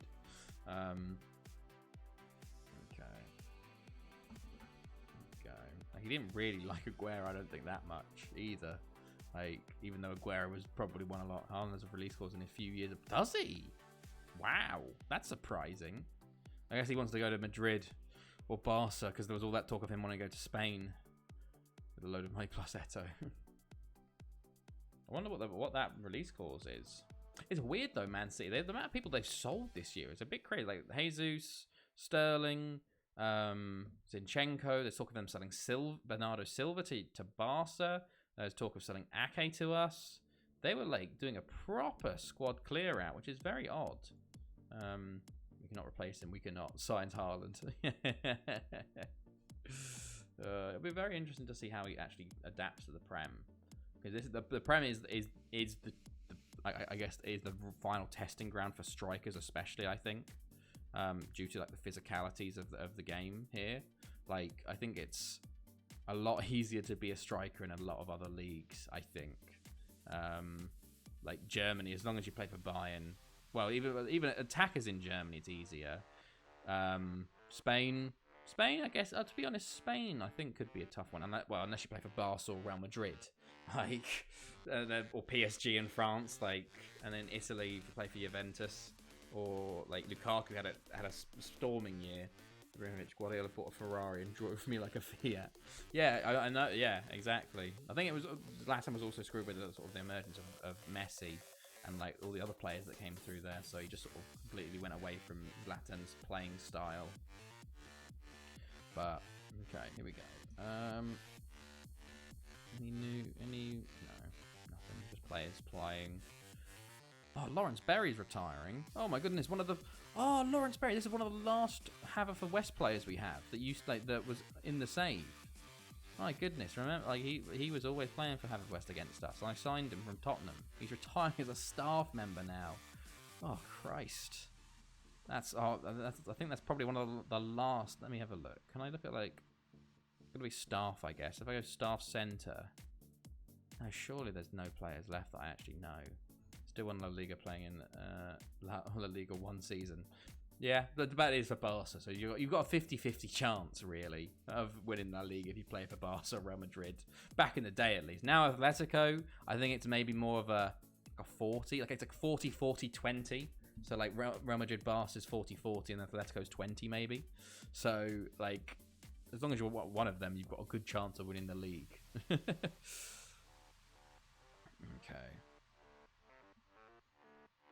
Like fucking Hazard has got a league and Champions League. Like, didn't even do much. Okay.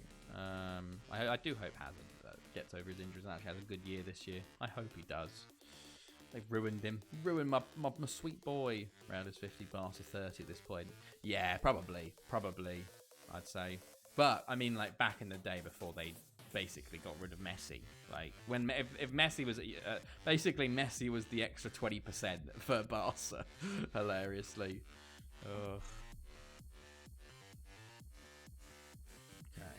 Sociedad away. Oh, no, nearly. Zlatan's the best striker of our generation, in my opinion. Suarez is close. Striker of our generation. I don't know. Suarez is really up there. I think. I don't. It's definitely between the two of them.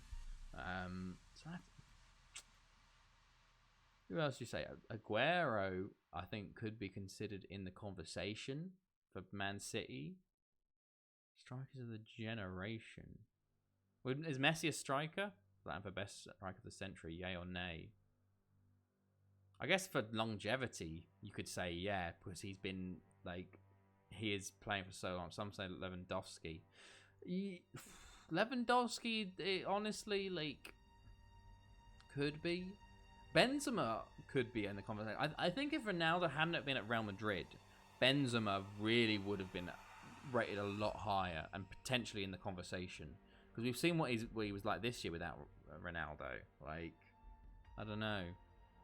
That's to score more goals after age 30. Yeah, no, I saw that stat. Basically, third best attacker. Ronaldo, Messi don't count.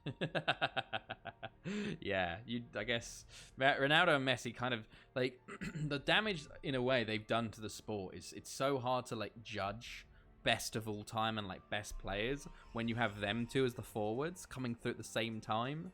Like, it's so crazy that you've had like two just fucking best players of all time come through at the same time. Ben's had one crazy year recency. I don't know. I think he always played well with Ronaldo at Real. And I think if he didn't have Ronaldo there the whole time, would he have been able to score more goals himself? Because he probably would have been on penalties, would have been on everything else. Like, I don't know. But it's a tough one with Ronaldo and Messi in the conversation. It's very hard to judge everyone else, isn't it?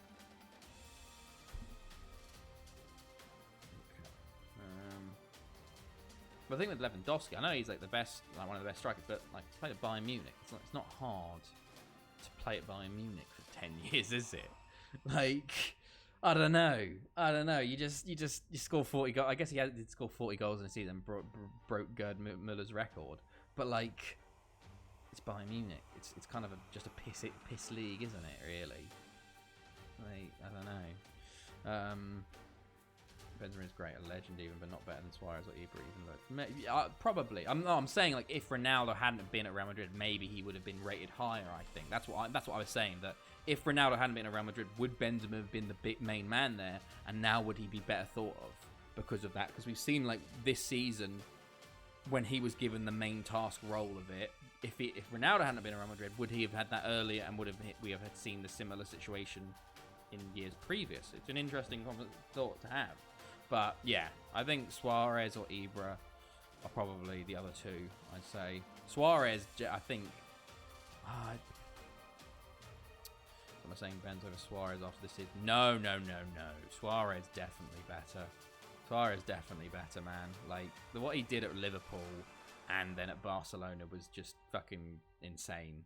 Like he was something else, and then went to Atletico and won the league with them. He rescored in 4 decades. Yeah, no, Ibra has the longevity, I'd say, and then Suarez has like the peak, I'd say. Who bites a footballer 3 times? Oh yeah, no, Suarez was a nutcase. To be completely fair, Ibra was a bit of a nutcase as well. All of his like heart of a lion shite. Like, I guess you got to have a bit of a different headspace to be an elite striker. Now, because Benz is great, he is, but Suarez is another level. Yeah, no, I know, yeah. Like, Benzema's good, but he's not Suarez level. Like, definitely not. You know who's all better than all 3 of them, though, lads? Timo Werner. Timo fucking Werner. You know who's the best clutch player, though? Didier fucking Drogba.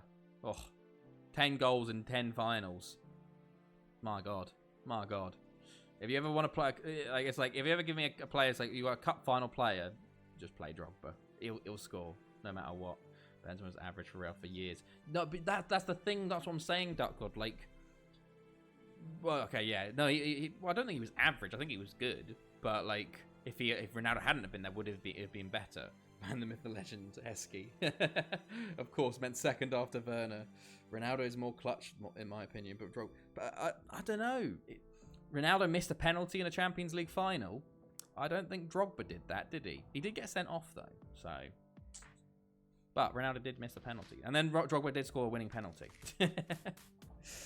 Like, Drogba was ridiculous in cup finals. Maybe, like, in the league and stuff, Ronaldo was more clutch. But, like, in cup finals, like, Drogba's record is kind of, like, unmatched, I'd say. With how many goals he scored. It was kind of crazy.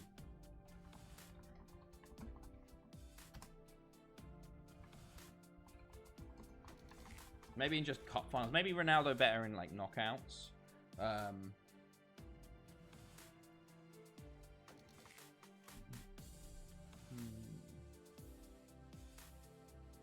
Scoring 9 goals in 10 cup finals. Goals and stats in finals. Drogba's story is pretty crazy. There's a clip on him where it's basically... Yeah, Drogba, they didn't get signed to Chelsea until he was, like, 24. Like... He was very much a late bloomer. I remember clutch over, but I dropped him in cup when yeah. Let me have a look. I think I got Ronaldo and Messi stats here. So yeah, so Ronaldo has 20 goals in cup finals, but has had 35 appearances. So he has 20 and 35. So that's a goal, like just over a goal every 2 games. So like maybe 20 and 35. It's something like 1.2 goals. No, sorry. A goal every 1.2 games or something. But, like, Drogba's is 9 goals in 10 games. So, like, it's... I think Ronaldo's at, like, 65% chance to score and Drogba's at 90%. So... But Ronaldo has had more cup finals. So, it's... One of those... Always calls me with Drogba's giving up. But Mata. Thank God he encouraged him because fucking Mata missed the first penalty. And I fucking called it as well. I did not like Mata that game. I knew he was going to miss that penalty. I saw him run up and I went, he's fucking missing this. And he missed it. I couldn't believe it. I'm like, that's it. It's over. That's over. Ugh. Also, Drogba is clutch of stopping civil wars. So, I'll give him that one. Stop the fucking civil war, Drogba. Go on, lad. It's sad because all like obviously if Drogba played that many finals, he's bound to. Oh yeah, I guess no, that is true. I said that like that goes against Ronaldo because he played in so many. Of course, he's gonna not score in some. That goes against Ronaldo. The fact he played in so many. It's yeah, no, it sucks because you see online all these kids that obviously like they're like 14, 15 now, and they shit on Drogba. Saying like, oh, he's only scored this, like he hasn't scored as many goals as whoever and stuff. But I'm like, I don't think you watched him when he was playing. Like I think he's got something like 180 goals in like 350 games or something. So it's like a goal every other game or something, or a bit worse than that. But like, I don't know. He also is like there was that one game season where he had like 29 goals or something, and like was it like 15 assists, 10 assists or something? That was with Ancelotti in like 2009 or something. That was a mental season. And he wasn't on penalties. Like, if Drogba had been on penalties, he would have broken the Premier League scoring record. Some Chelsea fans overrate him, but that's natural. Everyone has bias. Yeah, that's true. That is true. But I think there's a lot of new people that like really underrate him now because all they do is look at his Premier League goals. But I think it doesn't help that basically Chelsea never have any good strikers.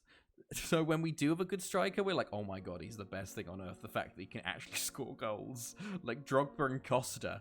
Like, that's it in recent years. That's it. And Tammy, and then we sold him. Remember when Anelka was your team goal? Yeah, mate, Anelka Drogba partnership, man. That was... that one season under Ancelotti when won the title. And we fucking, like, blitzed it all. Like, we won, like, 8-0, like, twice that season. It was disgusting. Oh, Kocak with a big save there. We aren't... Okay, sorry, we are playing well. We've had 9 shots and 7 on target, and that was their first chance of the game, and somehow we saved it. I'm very surprised they didn't score, honestly. But poor Sunderland. we beat Wigan 8-0 as well on the final day, I think it was. They did do well at Chelsea at striker. Might be better than Ronaldo and Messi combined. Exactly. That's what I'm saying. That's what I'm saying. Like, the final test as a striker. Like I say, one of the big tests as a striker is go to the Premier League. The biggest test, oh, for fuck's sake, of course. The biggest test is to be a striker at Chelsea. That's why Haaland didn't come to Chelsea. You know when we bid like 140 million when he was at Dortmund and they said no? He was scared because he's like, my legacy will be tainted if I go to Chelsea because I don't know if I can make it out alive or not. Like, that is it's a fucking cult of fire, man. Cult of fire? I don't even know. We're 1-0 down to Sociedad. We're not playing well. Well, we are. We've had, oh my goodness. Calgor, hello mate. Thank you for the raid, fella. Hello mate. How's it going? Thank you for the raid, mate. Hilariously, I'm ending after this game. Oh, but how are you, man? How did your stream go? We're losing to Sociedad, unfortunately. Manresa over the bar. We haven't played well. Oh, thank you for the follow. Calgor, how did your stream go, man? How did your stream go? Let's get creative, boys. Come on, boys. Sort it out. Sort it out. Okay, come on. Spawn. Okay, Vieira. Redirect the raids. I guess I will. We'll raid someone else at the end. Swanick. Oh, beautiful. Perfect timing for the raid. It's a lucky charm. Swanick. Mate, don't stream it up and down. I hope the stream's been solid. Yeah, it's been good, man. It's been good. That's fair enough, man. How was your who are you managing at the moment? What's your FM save at the moment? Okay. They brought on a centre back. They're playing a weird formation. They're playing the Kuwait formation, aren't they? Cal bottled everything. Oh no. Oh no, that doesn't sound good. Get the Barry bottles out. We've got an emote for when I bottle stuff. We got the Barry bottle. Well, there's the yellow Barry bottle. Pridgent is dead. Okay, take him off. Henry's had a poor game, so we'll bring on Lopez, I guess. God, we have no players left, honestly. Our squad are very thin. Doing a glory hunter in the second season with United. First season we won the Italian double. Nice. That's a good start to it. How's things going with United at the moment? I only bottled 2 out of 3 competitions. Oh no, that doesn't sound good. Was it the Prem and the FA Cup, or was it a Prem and Champions League? Or was it an FA Cup and Champions League, and you won the Prem? What combinations is it? Okay, we won the ball here. Lopez, come on, counter-attack. 10 minutes to go. Swanick, lovely. Oh, it's a great block. So, get an international job. Oh, no. Who are you, man? Who did you try to get an international job for? Come on, boys. Last. Okay, come on. The league's good. The FA Cup and Champions League less good because I'm out of them. Ah, fair enough. Fair enough. Cups can be very tough. Cups can be very. It also sucks that you've already won the league, so the league is like the majority of it, but you don't really care about it anymore. You're only there for the FA Cup. Try to get a job from everyone. I just got aired. Oh no, that's crazy because you've already won like 2 leagues and a cup, and that's a bit mad. Oh, of course they've injured Sean Curtis now as well. We've got one more chance. 3 minutes to go. Proper. Span. Back to Prisic. Come on, lad. Cleared. Oh no, don't do this to us. Not like this. Not like this. He can still bottle the league. Oh no, it's not confirmed. Oh no. Oh no. Oh Delgado, what a tackle. But how's he not offside? Hold on. Okay, he's offside.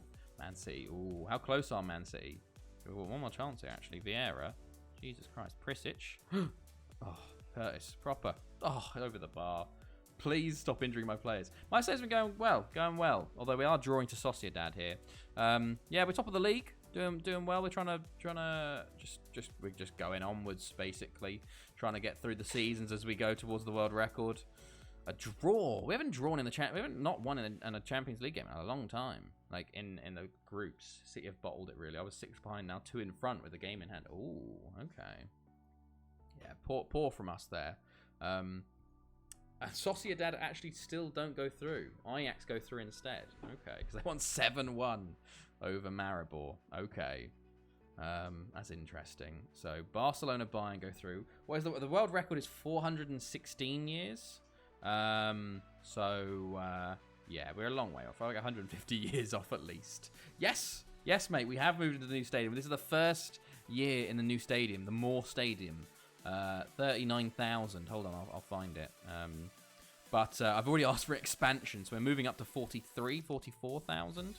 Oh yeah, 37,000 in the Moore Stadium. There we go. Look at that, 39,000 capacity.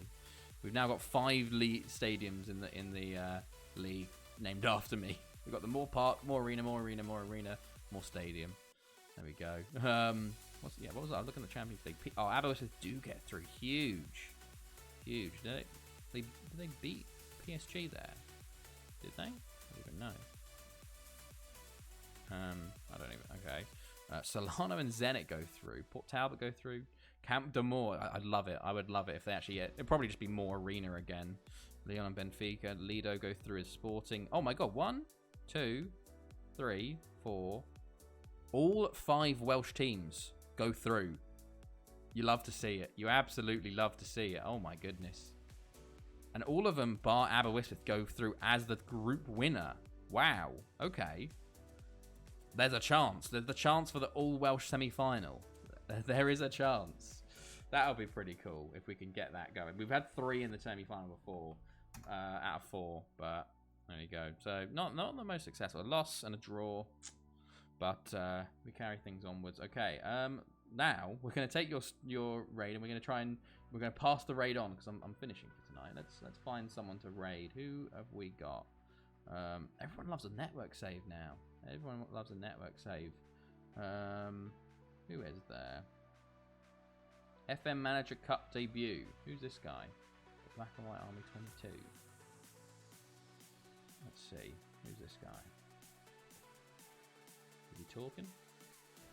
He said, "Come on, we're going." Yeah, let's go raid this dude.